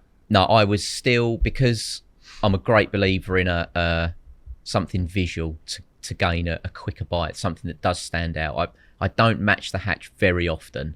So I was actually fishing 15 mil cell, and I was fishing choddies with, it was just pre-goo days. So they were little pink washed out. They were some that Dan had rolled by Kev at Mainline. I think they were fruity squid flavour. So nothing, they weren't jumping out the pot at you, but they were still different to what I was presenting. That sort of washed out vibe. Exactly. Before we dig into what happened, yeah. As I'm listening to you, I'm thinking, what are the common themes? And I know we've mentioned it a couple of times, but bait seems to be really, really strong in terms of immediately you're thinking about the fish are eating, yes, and therefore you're going to give them bait. Absolutely. Would it be fair to say that actually that's among the most important parts of your overnight fishing? It certainly has been, but not just for mine. I think for those people that make it successful, it's the graft that you put in outside of your actual fishing hours. I'm going to hold my hands up and say it. I'm not sure if she'll watch this. She probably won't, but the amount of times that my missus thinks I was stuck in traffic is you had to make the odd sacrifice. You know, bless her, she was at home bringing up our little un. I'm nicking off work here for Star Lane in particular, half hour early, but I've got to drive to Southend, which is at least 45 minutes, get through all the lock gates in the dark to get to the area. It takes ages. When you're on borrowed time as such, it takes ages. Everything takes ages. Yep. Yeah. You know, put a bit of bait out. And then you actually get caught in traffic. And then you're like, oh my. But in your head, when you're doing it, you're like, I won't be that much late. You're always at least an hour later than you should be. my missus ain't stupid. She knew what I was doing. But are you doing anything with your bait other than just sticking it in the lake? There's no prep. It's just straight boilie. Yeah, the beauty was with that lake, because you could do it one or two ways, because you could use the boat. That my first period that I was fishing it, I stuck to a similar area, so it was all catapult range. I could literally get down. Amazing. I could ping out a kilo pretty quickly, and be on your way again. Some of the other spots were a bit further out, but you could use the boat. So the whole thing, you could get it done. Not only could you get it done quickly, but you could get it done accurately. And it does make a difference when you've got, when you've got areas that you've already had bites from. It's brilliant. But when you've got areas that are so obvious where the bait needs to be, and you can get it absolutely where they need to be, it very quickly. I think it's one of the sort of best kept secrets that's not a secret in carp fishing, is that accuracy, no matter what you're doing, will always get you more bites. So for me, when I could only do overnighters, I'd like I said, even with Lakeland, Star Lane was the same. Even though it was a little bit more out of my comfort zone for distance, I'd either be leaving home at 5 a.m. to go there before work to bait up. But my preferred time to bait up would always be after work, because in my mind, that's when I'd normally be fishing. So if they're used to, if I'm baiting up at say 6 o'clock at night, the carp are used to eating it from say 6:30 onwards. Well, that's normally when I'd also be putting rigs in position. So if they're used to finding food in an area at a certain time, and you're going to be fishing those, I think that again increases your odds of a bite. Now, given that I fish in a similar way, or try to, I know that anglers aren't always your friend with this kind of thing. No. Are you comfortable baiting up on a lake at 5 a.m. when someone's even down the other end, let's say? Star Lane's long, thin lake. How ruthless are you going to be about this? If someone's down the other end, I've got no issues. Yeah. But what I would often do, because Kyle walked the lake every day, just find out. So you knew before? I knew before. Yeah. When I was turning up, occasionally I'd get there and someone else had turned up in the morning, and it's very much just a bit gutted, but you just got to turn around and go. I'd never bait up. And have you got that picture of Star Lane again, Toe? Because it was kind of split into two lakes. You could see there's a pinch point with a reed bed. Exactly. And the swims either side of that, the left are pads and the right are pads. So where the pinch point is, so if you move your cursor over to the right. This is a long, thin lake exactly. with a pinch point in the middle. Now, if anyone, this first bit up to the left, if you like, I always thought it looked like a bit like a dolphin, this lake. That was the tail, this end. If anyone was down that end and I was fishing the other, I'd happily bait up. But if somebody was either way, if someone had, even if they'd got in just to the left of the pinch point, I wouldn't be baiting. Yeah, I'm still very much, I think I'd hold my hands up and say, if somebody baited up at the far end and I was down this end, it wouldn't bother me. But if someone tried to bait and I was near that pinch point, that would hurt me. So I wouldn't want to do something to someone else that I wouldn't expect to be done, that I wouldn't like being done to me, if you know what I mean. No, and I think we all, when we turn up for an overnight, Neil, you want things to unfold in as precise a fashion as possible, and anything that pulls you away from that optimum level, like free bait in the part of the lake you're fishing. Yep. Occasionally it feels a little bit like you've just detracted a little bit from my 12 hours of fishing there. Definitely. Like somehow, even if they're not on that bit and they're actually on you. It doesn't matter. It's still in your head, and we've got very short time to go fishing, so everything needs to be right, doesn't it? And I think pre-baiting, it works so well because you've got no lines in the water. So all of a sudden, if someone baits up close to you, you've got, especially in that situation, it had to be tight lines. You've got 3 tight lines going all the way across, and over to your left, even if it's only 50 yards away, is a nice big bed of bait with free no boilies. Free. Yeah. Well, it's interesting. I listened to a podcast with Bill Cottam on the way here today. Yeah. And he references a guy called Alan Smith, who he died quite a long time ago now, but lots of people reference Alan as really being like the master, applying a bait. Right. Okay. And Bill even sort of took a lead from him. And I think the way Alan described it is that don't think about what you're going to catch a fish on. Think about feeding them. Think just all the time. Think about you're feeding a carp. You're not trying to catch one. You're just feeding it. Yeah. So make it part of their routine. Make it part of their. If it's their food source, there's no carp that you won't catch. Yep. And you're doing the same thing. Yeah, absolutely. Yeah, absolutely. I stuck with Cell when I went straight on there because of the confidence I had in it, and thankfully because I caught a couple of carp so quickly. It's another thing that didn't have to enter my mind. They're eating this stuff. They're going to keep eating it. It's just down to me to apply it as regularly as possible. you know, with Alan being such a legend, you don't know how hard I had to work to not say masturbator. But in your case, You're gonna you were a masturbator, absolutely, right? yeah, all the time. but yeah, I was putting the effort in, and I think that's a bit that's missing from a lot of people. Just doing overnight fishing. If you did just overnight fishing without any prep leading into it, you really are stacking the odds against yourselves. Yeah, that's where you do need a bit of time, isn't it? Like, I think I remember talking to Daryl years ago about this. He barely ever pre-baits, does he? No. He literally fishes to what he can see. He's a hunter. All the time, whereas you are the opposite of that, really. Yeah, I think... Because half the time you're there, it's dark. Exactly. I haven't always got the time to find where they're going to be. And don't get me wrong, I'll still say I would turn up to the lake. I've got a baited area, but I would always spend a little bit of time, if I've got daylight on my side, just having a look, because the fish were quite shoal-like. They would often be in a big group somewhere. So if they were somewhere else, I'd go and fish for them. But by having that pre-bait in place, if you see nothing, which quite often they didn't show themselves until well after dark anyway, at least you had something to go on. Means everything. It does, and is that key to maintaining that mentality, that positive outlook? Definitely. You know, I want to go fishing whatever the weather, and the more I can put in, or more I feel that I'm putting in my favour, the better. Can I just ask, it's a bit of a tangent, right? But we've all seen the impact that naturals have had in the last, let's say, for argument's sake, 3 years. Yeah. Have you taken that into your fishing to speed up results, or are you still someone that tries to get this food source on the go? I mean, you probably haven't done a lot of campaign fishing, have you? Haven't done any for a long time. Since you've been more full time. Yeah, no, I haven't, because it's. I mean, this year alone, I think with filming work and you know, not just Monster Carp, but anything else, I think I've actually done 18 weeks this year. So that's 18 weeks away from home. To then find the time to squeeze in a campaign, it's not possible. No, okay, so we're going to have to be theoretical. Would you still look to apply a boilie? Is that still as relevant now as it was then? It is. If and I have used naturals, and I will continue to do so, because I think at times we've probably all been faced with that situation. I don't know if you were with us or not. I was out with Elliot. No, it wasn't you. I think it was Dave Robinson. And we were at Northwick, probably the most recent campaign I've done. And they were fizzing all over the open water. And no matter what, I was putting little solid bags at them. Spent the day being absolutely fruitless. In the end, I nicked the bite off the island, nowhere near where they were feeding, but they were clearly feeding on naturals. And I think in that situation, if I could have chucked at them a little bag of maggot or a little bag of caster, I don't think I would have had a bite. So because getting a bite is still first and foremost, I would probably have that in my armoury.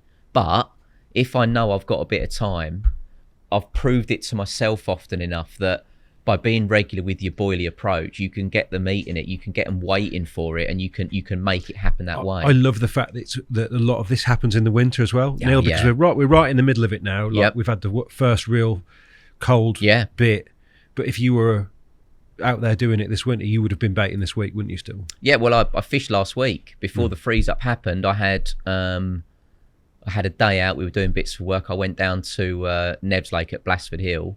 Haven't been there I don't think I've been there this year, but it's got pretty good cold water form, and it was cold.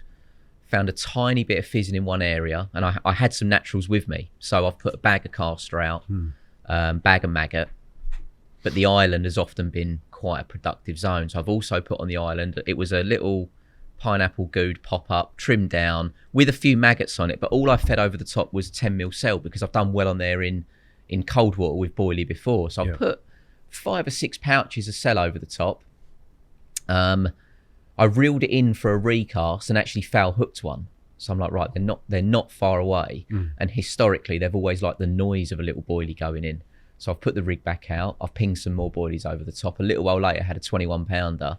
And then just before we had to pack up and come home, I had a 30 pound 10 as well. Right. And I'm like, I've got something here. And I already in my head, I'm like, right, little winter campaign. I'm going back. Haven't got my teeth into anywhere. Yeah. This is going to be perfect, because Nev thinks he's got between 15 and 20, 30 pounders in there now. And it's not a big lake. And in my head, I'm like, I know where they are. I know exactly where they are. If I can keep the bait trickling, even though it's a day ticket venue, Nev's, I know Nev anyway. unfortunately the weather's had other ideas. But yeah, if it's still very much at the front of my armoury given the chance. Okay, so I think the second part of the question about other anglers relates to the fact that on at least a couple of these campaigns so far, you were focused on an area. Yes. And if another angler goes in there, that's really going to put a spanner in it, because you're not baiting 2 areas, you're baiting 1. No, I've tend to stay. I mean, like I say, Lakelands, I was doing it because I knew that's where he was going to get caught from. And obviously you've had success straight away at Star Lane. You don't need to look anywhere else at the moment. Especially that time of year. It does change around a little bit when you change it up and you're fishing through the summer months, because the fish are naturally moving around a bit more.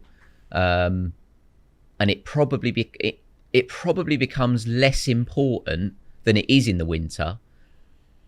But, I still do it. I still go down to the lakes at horrible hours to keep the food going in. But where it becomes trickier in the summer is that you are likely to have more anglers around you. The beauty of the winter, lots of people say they're going to, give somewhere a go in the winter, but they might have a couple of blanks. It's not comfortable sitting out there all the time. You've got to have the, I don't think there's any excuse for getting cold nowadays, because I think the amount of, decent bivvies, the right clothing, the right footwear, as long as you've got the right stuff, you can stay warm. But it's still not the nicest place, especially if you're doing nights. You've got probably 16 hours of darkness or whatever it is. I actually think that's where overnighters can help, because you're going home in the morning no matter what. You're getting warm. Yeah. The kind of what you have to endure is short, and that, so you can sort of concentrate and give it your best. You can, and as I was sort of alluding to, because there's not too many anglers about, for all the good stories that are spoken, you can bait a bit freer, because you're just not seeing anybody else. So you're not affecting anyone else's fishing. So you've got off to a bit of a flyer, it's fair to say. I did, yeah. I caught a couple and then lost one, I think the following night. I think, who came down? Bailey and James Turner came down for a little bit of a social. I think it was that night, and unfortunately I lost one. So I baited up in the morning. I baited up again towards the end of the week, knowing that I was going back there for 2 more nights, two overnighters the following week. 2 overnighters were planned. I'm going to be honest, because I felt I was on a bit of a roll, I did use a day's holiday. I've got down there. No one had fished that lake at all, except for me that previous week. And I've turned up, buzzing, got into the car park, and there's a car there. And I'm like, oh no, he's going to be where I want to go. I can bear in mind that linear's been caught off the area you wanted to be in as well. Exactly. Yeah. So, I mean, at this time, I'm not, like you touched on earlier on, I'm not, yes, I want to catch the linear, but I'm not solely thinking about it. I just want more bites. There's plenty of carp you've not caught in this lake. Yeah. So I've sort of walked through the gate almost sheepishly, and there's a guy in the swim. I met him. All right, mate. Had a little chat. Said, are you down for long? He's like, yeah, I've got another 2 nights. I'm like, right, so have I. Hey ho, put it to the back of your mind quickly. Let's look at another area of the lake. So there's a little bay called the Hospital Corner. And the reason I went in there is because, speaking to Kyle, he said it's called the Hospital Corner. He said because a lot of the time when the fish are caught, that's where they go and sulk. So I thought, well, the linear might be in there. Perhaps I will just go and drop in there. So I've done that. And it was the weirdest thing. I remember walking into the swim. It was dark. I've had a little scout around with a head torch. No, there's no big casts again. Nothing to worry about. And in the glow of my head torch, this fish has just come straight out in front of me, gone down, got my head torch on it. It's sheeting up. I'm like, oh, that'll do. So now I'm buzzing. I've never heard of that happening, mate. Could not believe it. I mean, it wasn't the coldest weather. Bearing in mind, it only thawed out a week before. So I'm like, right, they are moving. So I've literally just didn't go with everyone fishes far margins because of what I'd seen. I only fished 2 rods, just flicked them out. Soft ground again. Yeah, soft ground. Still, little pop-ups, little choddies over the top. I've put some little bit of bait out, probably only 50 boilies, but put it out there. Went to bed thinking it's happening. It didn't. Not a bleep through the night. It looked dead in the morning. I've got the day booked off, but I'm questioning what I'm going to do. And with that, as I've looked up over the other side, I can see 2 other members walking around. And all of a sudden I'm thinking, right, I'm on. Matey's over there. They're probably going to go over there. This is quite busy. But I was sort of thinking about what I'm going to do. And behind me, Kyle appears. He went, oh, you're right, mate. He goes, I didn't think you'd be in here. I said, no. I said, right, pads is taken though, isn't it? He went, no. I just walked past it. It's empty. I went, no, Simon's in there. Said he's down for 2 nights. He went, he said, I'm telling you now. He said, there's no one in there. So I've quickly looked up like a meerkat over the top. And sure enough, I don't know, because there's 2 ways out from that bit. He'd obviously packed up last minute, gone out of the gate, but he was there that morning and then he was just gone. So he's like, I can't remember the two lads' names. I think it was Ollie and Wag, the two members that were turned up. And Cole said to me, they'll be in there like a shot. So I said, right, do us a favour, Cole. I gave me unhooking mat, landing net. I said, just chuck them in the swim. I'll reel in now. So I'm in the process of reeling in. Wag's walked through with a bivvy on his shoulder. And he's like, oh, you moving? I said, yeah. I said, I'm going into the right of pads. And he was like, oh, that's where I was headed. Oh, and I'm like, awkward. I just went, I've just put my unhooking mat, and I'm literally, and I was reeling. I was, wasn't trying to pull a stroke. I was moving. He's like, oh. He's like, do you mind if we go in the left of pads? And when you look at it on the light, I'm like, no, mate. I didn't care. Yeah. Didn't care. He could have, he could have been anywhere. The spot that I wanted to fish was bang in front of my swim. Like, no, mate, not at all. So I've packed up. I've got in there. I've flicked 3 choddies on this far margin. And because I'd not baited now, I've put the spot that I caught from, I've put probably 50 boilies over. But then just to the right of the area, there's this big overhanging tree. And I've put a lead right underneath it, and it was really soft. And Kyle was still there. And I said, has anyone ever sort of fished right under there? He's like, no, mate. He goes, it's too stinky and horrible. So I'm like, right, okay. So I've put a choddy on. It was one of them where you again, pre-distance sticks days, you cast up, you clip up. Yes. Well, I've wanged this and it's gone under first time. I just about got a drop. It was soft. I don't need to reach. You should look like an absolute hero. Yeah, exactly. It felt good. So I've put it on the rest. Then I thought to myself, but now it's probably about midday.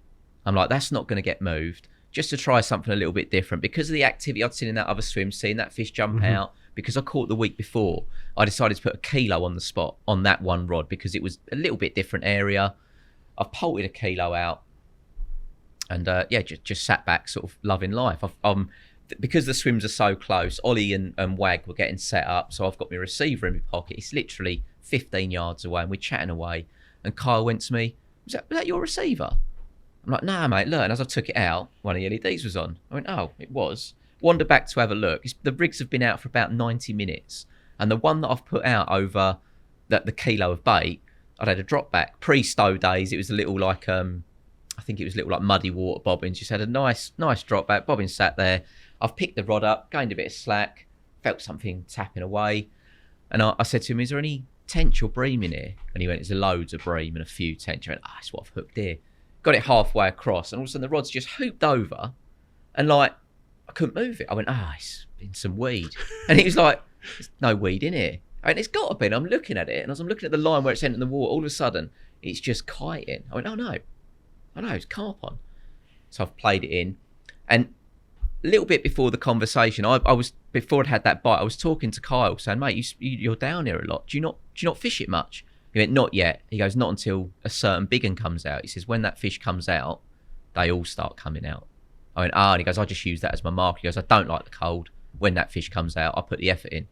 All right, fair play. So I'm playing this fish in now, not thinking anything of it. And he was like, do you want me to net it for you? I said, yeah, cheers, thank you. So this commons rolled. Looked like quite a nice fish. Got it in the net. And he straight away put his hand down the side of the fish. And he just looked up at me. He goes, I can't believe you.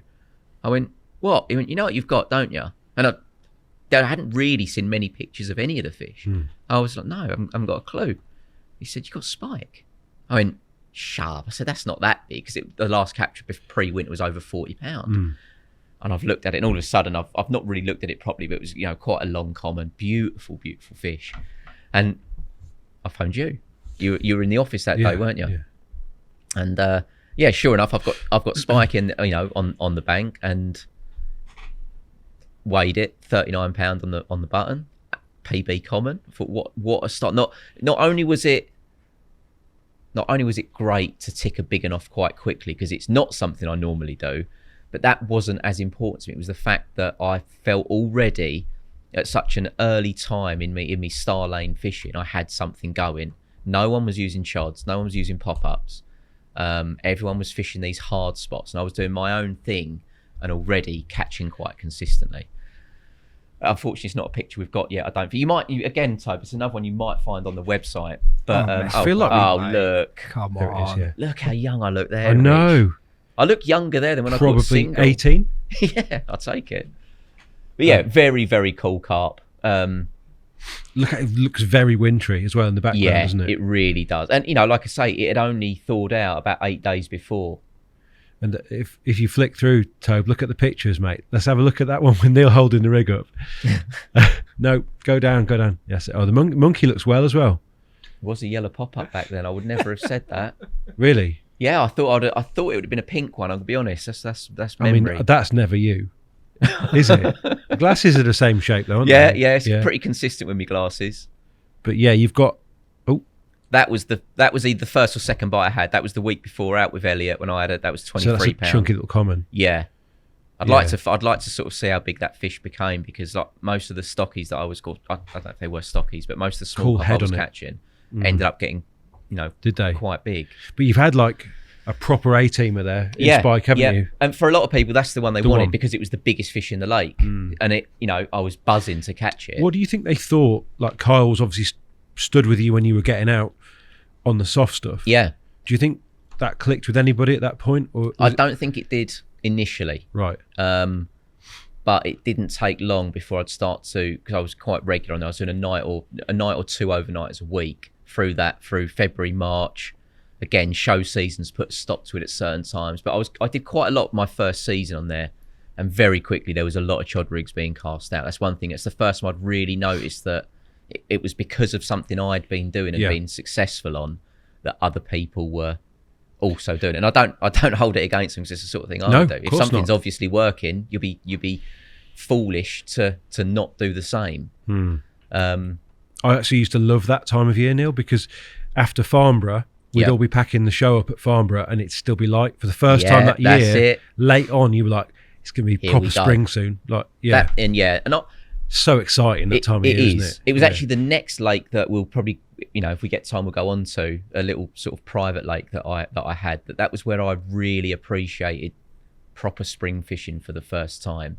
Didn't really get to appreciate it as much on here, but I think because I'd had a relatively successful winter, or the limited colder months I'd had, spring actually slowed down for me. I'd sort of caught them, but then it kind of proved to me just how crucial my baiting up was, because all of a sudden, every time I was trying to get down to put bait in, there was people fishing, one at each end, so there was nothing I could do. So when I was turning up to do my fishing, I was very often blank. I think I blanked for the whole of March, and I probably did 8 nights, and I just could not get a bite. Started again in April, but where there was a lot, not only more competition, because that's part of fishing, but people there when I was trying to put the odds in my favour of baiting up, and I just couldn't do it. So my one big edge that I feel like I've often had with my overnight fishing was taken away from me, and then it became a case of slotting in. And when you're slotting in for 12 hours amongst people that are doing often 2, 3, 4 nights at a time, you know you're really up against it. But that's just part of it. No, and you're always chipper about that, and that's one of the hardest things, is to keep that mentality amongst when you're being challenged to that degree. Yeah, definitely. And it otherwise you'll fold. You will. It's something I take it as second nature, because I'm very good at thinking what the next bite could be. Always have been, and I hope I always will be. Even if the fish I really want has just been caught, but my night falls 2 nights after, I'll still be there. You're almost irritatingly positive about these sort of things, aren't you? Well, again, I take the bits I need to take from conversations. And Pecky said years ago, sometimes the best time to catch a big one is when it's just been caught, because it doesn't know what happens, but they tend to make another capture. So that I've kept that bit.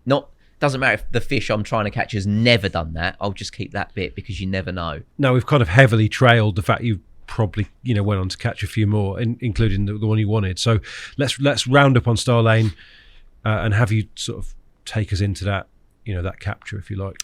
Yeah, I did. It was very similar to how a lot of my fishing became. Winters were my strongest part, where I could put the most time in, because where I was doing more filming bits for Korda, obviously that detracts from your target type fishing, which I'm not complaining about. I still get to fish some amazing destinations. It's not like I'm not fishing. But I ticked off a lot of the ones that I'd love to have caught. I had Pinky, and holding up a fish that is much older than you are, over 50 years old. It's been swimming in there forever. That was a really cool capture. I didn't get the one that we called Hutchies, which would have been nice.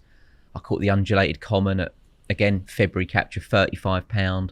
I caught the lippy common in January of the same year at over £30. So that's the undulated. Yeah, that was I mean, I won't go into details now, but the fight from that thing is like... Well, it's a long common, isn't it? Yeah, exactly, long common, yeah. exactly. And it's one of the most insane fights I think I've ever had from a carp. Crazy, but yeah, one that was nice to add to the album.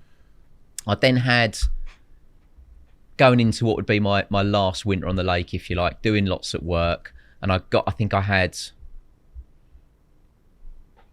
had all three of my children by this stage. So getting out was trickier. You know, we've got a baby, we've got a 2 or 3 year old and a 6-year-old. So my missus has to do so much on her own anyway that I can't just keep doing my own fishing on top of it all. You know, it is a balancing act. I managed to get a night. Dan actually was doing a slideshow for the whole company at a hotel nearby, and there was going to be a bit of food afterwards. So I stayed for the slideshow. It was about Dan talking about how Korda started, because over the way Korda's grown over the years, lots of people have come into the business, and not everyone's an angler. Not everyone knows how Dan started the company. So he was just explaining everything to everybody. And I was at the front row, and as soon as he finished, everyone's clapping. I literally jumped up. I said, Dan, it was amazing. I'm not going to stay for food. There was this massive, massive storm brewing, massive winds. I said, I've got a night tonight. I'm going down there. So he's like, no, don't blame me, Spoons, on you go. So I've got out, got down to the lake at about 8:30 at night probably. And through the winters I'd done, where I caught that first winter, the fish either seemed to hold up in that little part there or just to the left of it. And there was 2 swims. They'd cut this massive tree out that used to separate the 2 swims. So I've got a random night. I've bivvied up in the middle, and I've put 2 swims. You can fish 4 rods in the winter. So I've put 2 rods out one side and 2 rods out the other. And I tried something a little bit different. I literally put 3 choddies out over boilie like I'd always done. And I tried another one on little solid bag, bit of pellet in there, a little bit of boilie crumb and a little hook bait. And at about, the wind was blowing. And it was about 2 a.m. from the left-hand side. I've had a bite on this little solid bag. I'm like, oh, no way, here we go. And it was a bream. Oh, I'm like, are these all areas that you've caught from? Yes. Yeah. Throughout summer, winter, I've had bites. So I know where I'm putting the rods pretty quickly. And again, because it's quite small, it can all be done via a head torch. Head torch on the spot, I can get the drop I need to. As soon as it was a bream, I'm like, right, I now know. Ship. Yeah, abandon ship. What do I do? What do I do? So I put the rod back out. It was, like I say, 2 a.m. I've put a chod back on, put it back into position. And as I've sat back down, I've had a proper bite from the right-hand side. So playing it in, and it was a little mirror of about 14 pound, but it didn't matter. It meant that even though it's quite late, I can't remember if it was, let me get it right. That would have been the end of January, I think, maybe early Feb, and I'd not been at all through the winter. But I'm on them straight away, and I knew I could get back the following week. So same as before. As I'm baiting up in the morning, Kyle's turned up to have a little walk around, and he's like, "Did you catch one?" I said, "Yeah, I've had a little one." He went, "It's done a few bites that swim in the last week." I went, "Oh, people been fishing it?" He said, "Yeah, it's been this area's been quite popular." He said, "But it's done a few small ones. I think mine was the 5th bite in a week." Nothing over 20 pound, which is quite bizarre for Starlane. It's got a really good head of 20 pounders.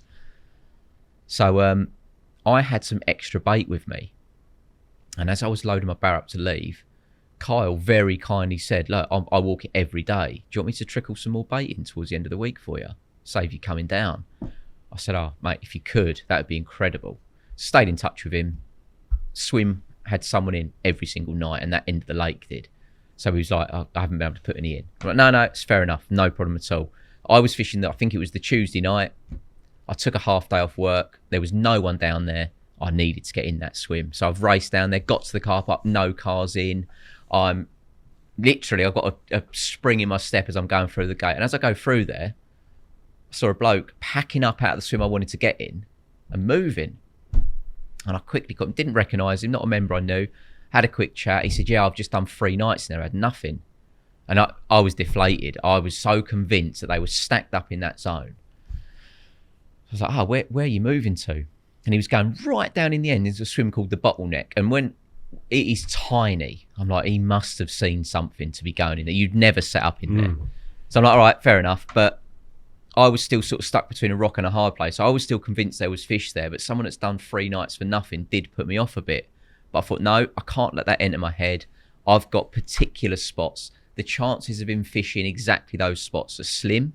So I'm just going to get my rods out and going to go with it. So I've got 3 rods out. I didn't bother with the 4th because I felt that I was covering the right areas, and I'd have been putting a rod out for the sake of it.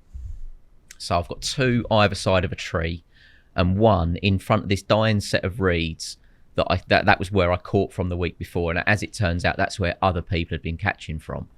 So I've got 3 choddies out there. By now it's, I'm using goo quite a bit, and they would have probably all been pineapple goo pop-ups, all in position. And before dark, the left-hander, sort of as far from the main spot as could be, I've had a bite on it. Only a little fish, probably 15 pound, buzzing, didn't matter. Got the rod back out. The one on the other side of the tree's then gone as well, with another fish of the same size, a lovely little fully scaled. Got this guy to do the pictures for me. And then he went home. He was just moving. He'd obviously seen something show. He had a little bit left. He'd gone to set up on it, not had anything, and off he went. And probably at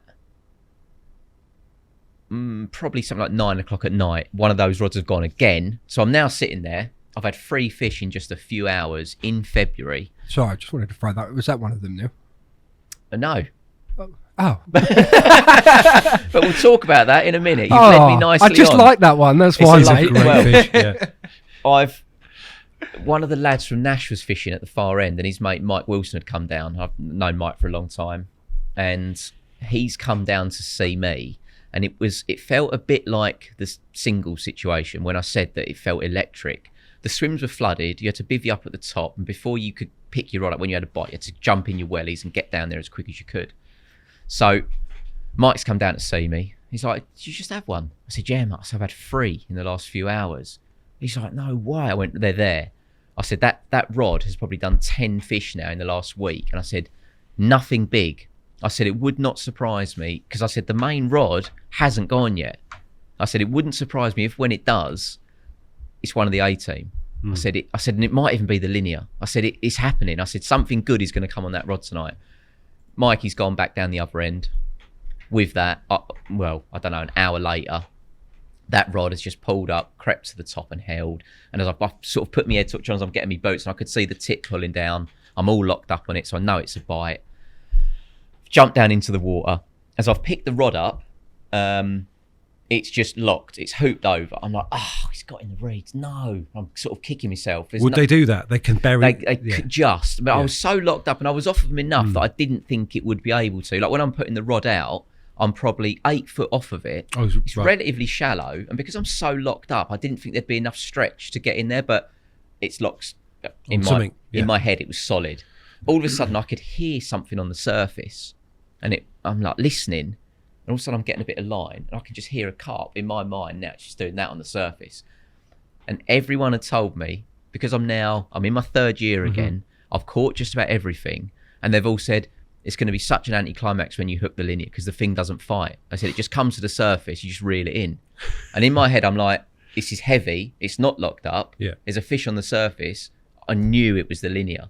So I'm just like, pump and wind, pump away. It did absolutely nothing. It's popped up and straight in the net. I've gone absolutely crazy. In a weird way, it meant more than single did. I don't know what it was. Single was the first one I targeted, but the linear... Where a single would do 4 captures a year, the linear would probably only do 1 or 2. So it wasn't like it. What a carp! Yeah. It didn't get caught week in, week out. So to catch it on limited time, to catch it on an overnighter, as you know, it's lovely catching some of the other ones that I caught where I had a little bit more time. But to catch this one exactly how I'd hoped I would on an overnight, I found the fish the week before. But where that other fish you just showed, Tobe, where it came into it, I was a bit naughty. I didn't break any rules, but I landed the linear about 11:30 because it was so cold. I decided to sack it to get Elliot down in the morning. I couldn't sleep, as you can imagine. I sat there for a couple of hours just drinking tea, just with the biggest grin on my face. And I thought to myself, I might put the rod back out. You know, there's other carp in there I've not caught. I'm just going to put the rod back out. So I put a fresh shoddy on, flicked it into the spot, put a couple of pouches of bait over it, sat back down, literally seconds after sitting down, the same rod went again. And that mirror that you showed before, Tobe, that scaly one, I've landed that. I'm looking at it. I have never seen a picture of that carp before. £25 it was. Absolute cracker. But it's got a brilliant story behind it. I did because it was in the winter, I sent it off to Carp Talk, and it got front cover. That fish got front cover rather than the linear. And I'd said exactly what I've just said to you, that I'd never seen the carp before, don't know where it came from, £25. How's no one ever shown me that fish? And I got a message from Sean Leverett, who fished Star Lane back in late 80s, early 90s, I think. And when he finally caught the linear at 30-something pound, he braced it with that one at 17. No. Yep. And it was so bizarre, off exactly the same spot. And I never did see another capture of that carp. It was the most bizarre thing, but... It looks like a throw-in, doesn't it? It looks a completely different strain. Totally, but it had been in there for, well, goodness knows how many years. Clearly quite a few. But let's go back to linear toe, because it's worth another look. Just to describe it, Neil, really, for those who can't see this, how would you, in your own words, like how do you characterise that fish? Well, I've always liked a zip linear. They are quite rare to be that perfect, but it sort of it's got that big sloping head. It's got tiny little fins. Yeah. It's like its tail is nowhere near big enough for its body. It's like a little melted tail as well. Same with the dorsal. Barely a dorsal. Barely a dorsal. Yeah. Just a very special old carp. I'm not really sure how old it is. It's not a contemporary of Pinky's though. No, I believed it was, because I've got some. It's really difficult. I've got some pictures dating back, or did have some pictures dating back to probably the 70s, maybe the 80s, of a linear, of a zip linear out of there. But when you first look at it, like, it's got to be the same one, but it's not. Right. That one apparently was from a lake not too far away, another brick pit, and they were slowly filling it in, and it became a free-for-all. And that was caught along with another linear, which, as it turned out, is the big linear that went into the quarry, which was, looked very similar. Didn't quite have the same sort of melted fins as that, but both did similar sort of thing weight-wise. I think the zip in the quarry may have ended up going over £40, but definitely wasn't from that early 60s stroke 70s stocking when Pinky was in there. But we joke about it with Garth that used to work here, that, I don't like to talk about the linear. No one knows I've caught it, but I've shown that picture has had more social media posts probably than any other carp I've How caught. big was it, Neil, for the record? It was 37.5. So massive, really. Massive, massive. On it wasn't your typical winter's night. It wasn't a cold February. It was a ridiculous mild spell, but it was finding them the week before that made it possible. Just getting out in horrendous weather and nicking a bite told me all I needed to know.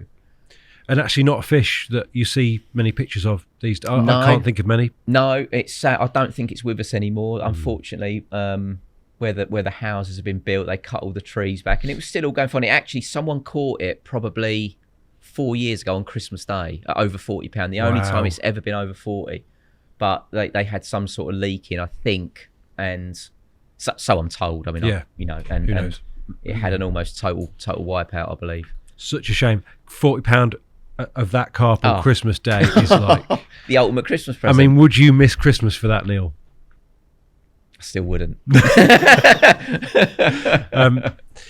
We're going to talk a little bit about I think you briefly mentioned it. There's a pit that we're not going to name. My memory of this place, super difficult to get a ticket for. Yep. Quite closely guarded by the guys who fish there. Feel like the bait was thundered into that lake, so it was clearly certain times it was right. Yeah, I got the chance of a ticket. Funnily enough, we were driving home from a show, and Pecky had a ticket. He was like a founding member of this place, and Neil Raisin also had a ticket. And I was driving one of the Lutons. We were driving back, and they were talking about the following night was the AGM for the club. They would have a little meeting down the pub. Talk about if there's any tickets going. There's only 20 members, and of those 20, 10 paid and never fished it, and the others did a bit and barely ever dropped. So it was like a proper dead man's shoes. But I think one or two people had dropped out, and I was on the list, but your face has still got to fit. And they were saying that there's another quite high profile angler that got offered the ticket or they said he's likely to get offered a ticket, but they didn't think he would take it because he'd just joined somewhere else that was no publicity. And they said, they're looking for like, it's same old. They look for a sort of family man, doesn't do loads of time. And I just sort of jokingly next to him in the van said, yeah, well, I'm right here. I get overnighters. I might get a couple a week if I'm lucky. And they sort of both looked at me and went, well, you never know. Sure enough, the AGM the following night, I get a phone call the following morning from Neil Rays, and he said, I think you're in. He goes, you'll get a call from this guy. Here's his number. Just got to go and meet him, but I think you're in. No one had a problem with you joining. Rest is history. Got my ticket. Wasn't overly expensive. Gone down to have my first look. Not big, but the beauty of it was they didn't have any rules. There was 20 like-minded carp anglers. As I've already said, at least half didn't fish it. Of the half that did, half of them probably did 1 or 2 trips a year, and you'd have 4 or 5 people that did some semi-regular fishing. So I was obviously going to be in that category. Yeah, and I think it's worth pointing out, because this is a bit of a departure. Everywhere we've talked about so far, very accessible tickets. Yes, absolutely. Kind of busy. Yep.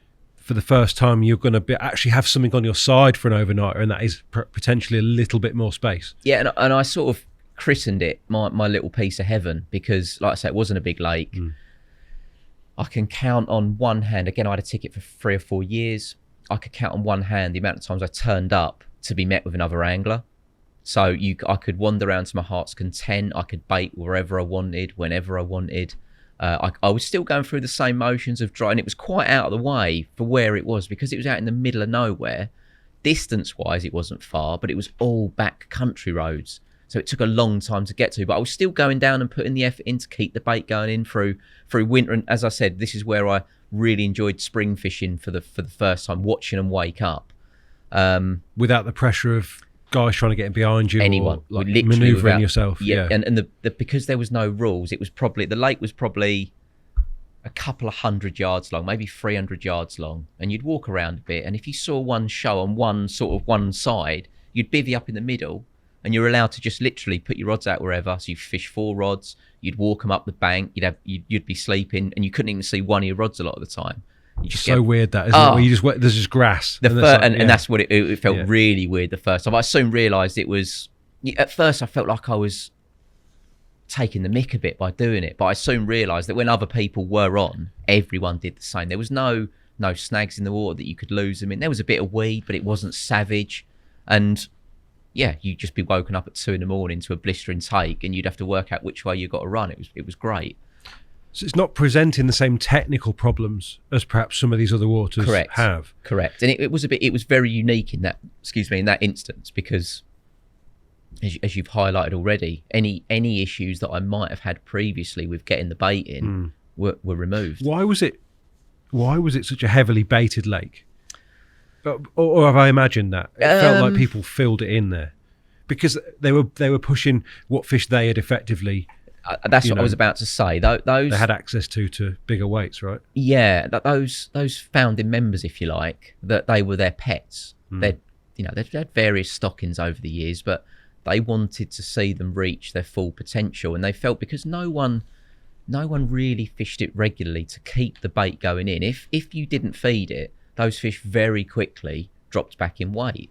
So whether it be Pecky, whether it be me in time, we'd often just go down just to feed them. Literally like you were looking after your pets. Yeah. There was natural food in there. They weren't starving by any stretch. But if you started to put bait in with regularity in decent quantities, fish that were doing 35, 36 pound, very quickly were doing 42, 43 pound. It didn't take a lot to they were eating it very quickly and growing very quickly because of it. What was the most challenging thing about the fishing on there then? Were you able to stick to regulation overnighters, Neil? Are you still at this stage? Yeah, I was doing. I had a couple of. Spring was always my favourite time on there. It was a great place that I could take my kids as well. A couple of times, I'd take all 3 down for an overnighter, or maybe 24 hours. But you're going into it was otter fence. You're going into it was locked behind you. I knew my picture here, haven't we, of you with the brood. All 3 of us in one 10-pest bivvy. Lovely common as well. Beautiful fish. One of my, I wouldn't say it's my favourite catcher. Having my kids with me always makes a capture special, but I like that picture. Every time we can do a night, wherever we're doing, if we can have one picture with all of us in, I leave a very happy man. Are any of the kids interested, Neil? Do you think they'll? No, Is it the classic where the dad's such a passionate angler it seems to sort of be blocked from? I tried to do my bit. They've all caught plenty of carp, and now when I'm at Norton Disney, we stay up in the Norton Disney house. They'll all come, and if we're on, I purposely go on a lake like Hodgetts where you can get bites. My youngest especially, I think there's a passion there. He will do it more given the chance, but other stuff not gets in the way. That's the wrong way of putting it. But all three of them play football, so during the week at night there's training. Every Saturday morning there's training. Every Sunday they've all got matches. But you could have matches at one at 9 o'clock, one at 12 o'clock, one at 2 o'clock. Your weekends must be busy. You've got no times. Where when they weren't playing football, quite a few times in the summer we'd go out fishing for a Saturday night or a Sunday, and at the minute it's just not doable. But that's they like the sort of being outdoors and the camping element, exactly. Just the actual absolutely being outside is they're all outdoorsy children, whether it's playing in a park, whether it's playing football, whether it's fishing. Just being outside is enough. I've promised to take my little girl who'll be 6 in July this summer. Brilliant. So I have no idea how that's going to go, but I think the camping side is how I'm going to sell it. Yeah, definitely. We're just going to go out and we're going to camp. Daddy might catch a fish. Yeah. Might not. Did you catch every trip at this lake? Is it as simple as that? No. I was consistent, but not quite that consistent. That capture in particular was a great one. I'd done all night. I'd seen nothing. I'd caught nothing. Woke up in the morning a bit gutted. And then I just happened to get up to go to the toilet and make a cup of tea, and I saw this massive area sheeting up that I've never really seen on there before, not anywhere near bait. So I've just put a single pop-up in amongst it, fired a few cell amongst it, sat down, and that rod ripped off with I think it was 26 £, that fish. Isn't it strange how obviously they've been fed a lot of boiling over the years, and yet they're still going to switch on to something completely natural. Yeah, they're still wild animals, aren't they? They still... Well, even if they've never been in a wild environment, they still know. Don't they? Yeah, they do. Yeah, they still adapt to the food that's there. Yeah, exactly. And these were big carp as well. What was the stock, Neil? And so, let me try to. So I would say there was somewhere in the region of 50 to 60 carp, and at the right time you could have probably 6 fish over 40 £. So a real special little lake. And even though there wasn't lots of carp, wasn't a massive lake, and you'd often be doing it yourself. One of the biggest things that you're competing against, I think carp in general are very easy to catch. It's other anglers that make it harder. So when you take that biggest factor out, and because the place had very loose rules, you could be sitting in one place, I could see a fish show 100 yards away, rod, run round, almost flick it into the rings with a bit of bait, and you felt like that was going to be the one that would go. One thing I did take from this place, I started to play around. I went on there initially, I was using sort of chods, spinners for the first time, but I got it into my head that come that winter and springtime, that single-ish sort of hook bait approach that we all do, like a bright boosted one, I felt that a better version of that was a solid bag, because you could cast it out as a single. You've got one little hook bait in there, a little bed of pellet, an injection of goo before it goes out. And for me, that whole area becomes far more attractive than just a single boilie and a few boilies polted around it. And that really transformed my spring on there. Because it was 4 rods, I could go with 2 on me normal, put a couple of solid bags out. And historically, you'd get a bite off of a spot, but you'd never get a second bite that night. And the very first night I tried solid bags, I had 2 bites on 1 rod, and I'm like, I've stumbled across something here. And that spring, I was ticking almost every single carp in there. Lots of them were repeats because it wasn't my first spring on the lake where this started to work. Yep. But whilst I was catching on that solid bag presentation, it became the ultimate for me, because I'd pack up in the morning, I'd still bait the areas, put a bit of boilie. Never really picked a spot to bait in there. They tend to be in one big zone. So I would put a bait sort of everywhere. But when I was fishing, I started just putting solid bags out. And there's a couple of I'll give you a couple of stories from some of the sort of the more... Can we talk about the tench? Because that is a cool one. I was about to say, I've got a few memorable captures, and the tench was definitely one of them, because I'd got down to like first trip in quite a while. It was either February or March. I can't remember which, if I'm honest. But I've got down to the lake. I've got all 4 rods out, and I'm sort of sat back, and I saw a fish show in the far corner. So I've quickly reeled what I felt was my least fancied rod in my mind, the one that's furthest away from that. They're probably going to be grouped up. So I've grabbed the rod, I've run round, I flicked this chod down and put some boilies around it, sunk the line, gone back to where my bivvy was. And the way I used to do it, I'd have my receiver on top of my bivvy. Probably 7 in the evening, already dark. It's gone into meltdown. Oh, do you know which rod that is straight away? No. Do you have it? You have it? I'm a nightmare. I'd have single sticks set up, but I never put them out in the right order. So what I had to do, I'd have the alarm head on full blast.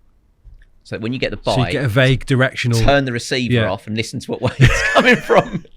So I've worked out quickly. It was the rod I've only just put out. I've run round. I've played this fish in, and I've landed a little ghosty, about upper double. Oh, cool! It's a nice welcome back. So I've got it in the net.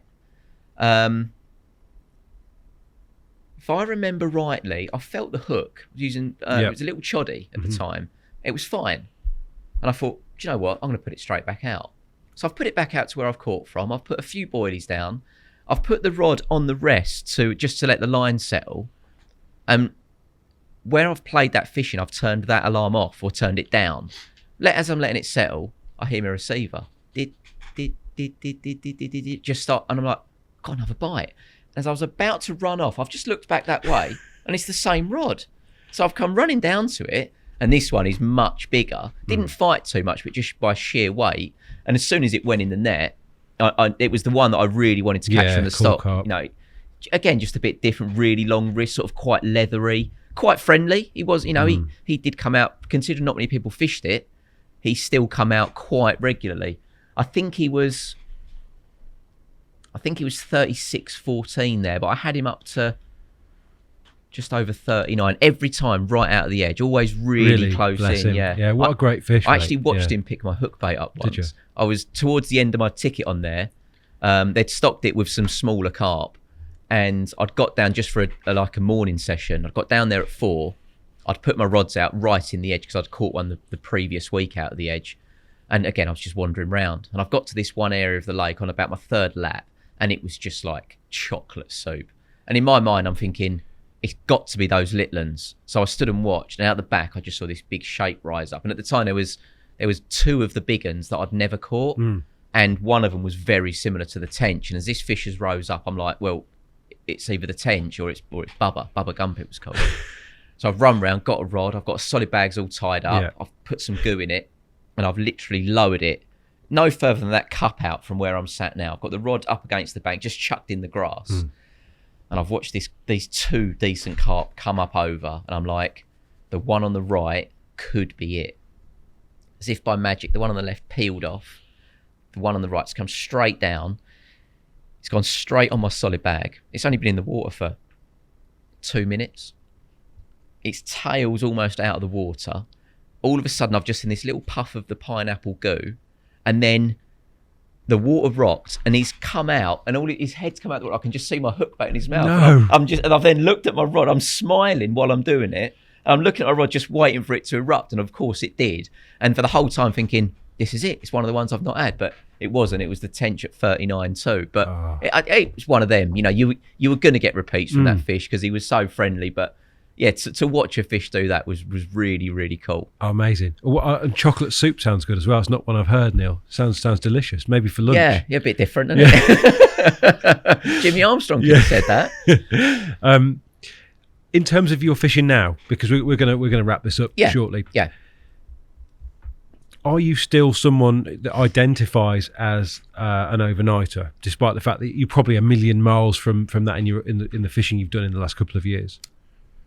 I'd like to say yes, because I still identify that, and if that was the option I had, that's what I'd be doing. You know, I used to love my overnight fishing. I still do the odd overnighter now, but I think when you're in tune with it, you fish harder than a session angler.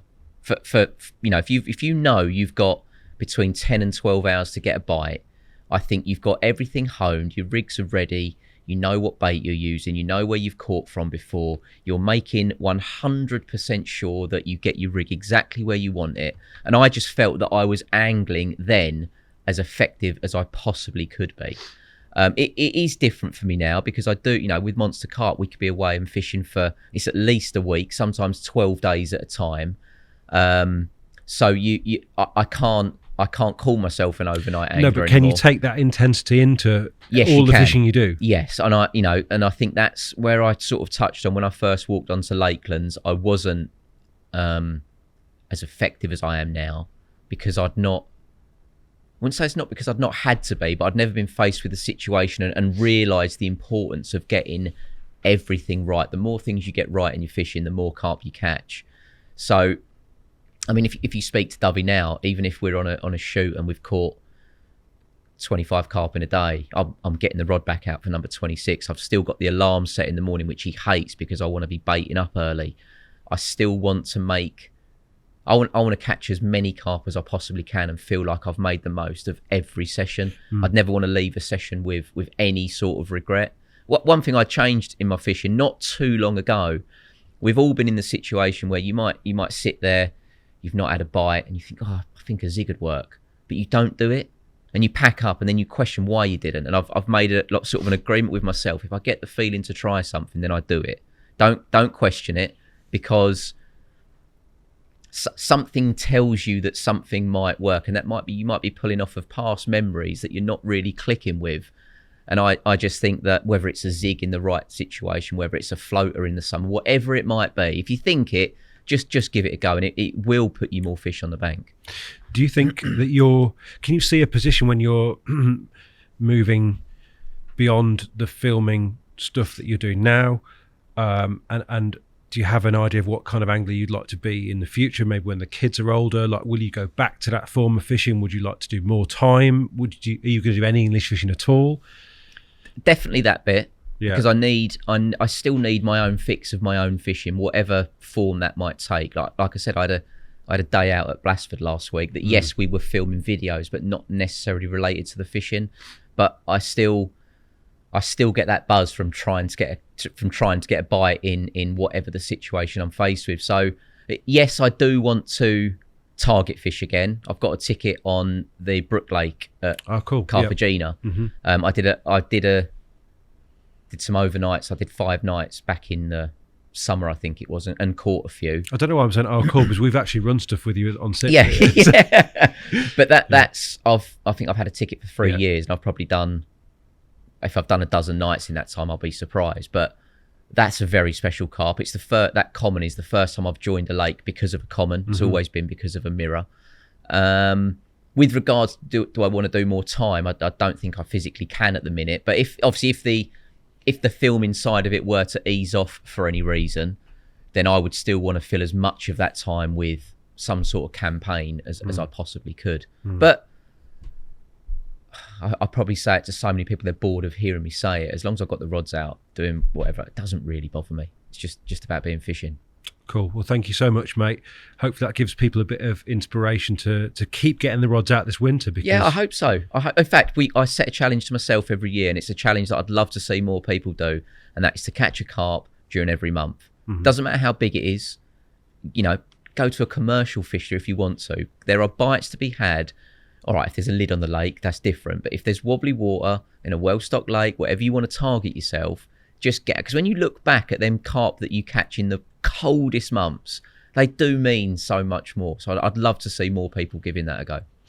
Well, thank you, mate, once again, and Merry Christmas to you and Merry Christmas to everybody listening. Absolutely. Merry Christmas. The Thinking Tackle Podcast.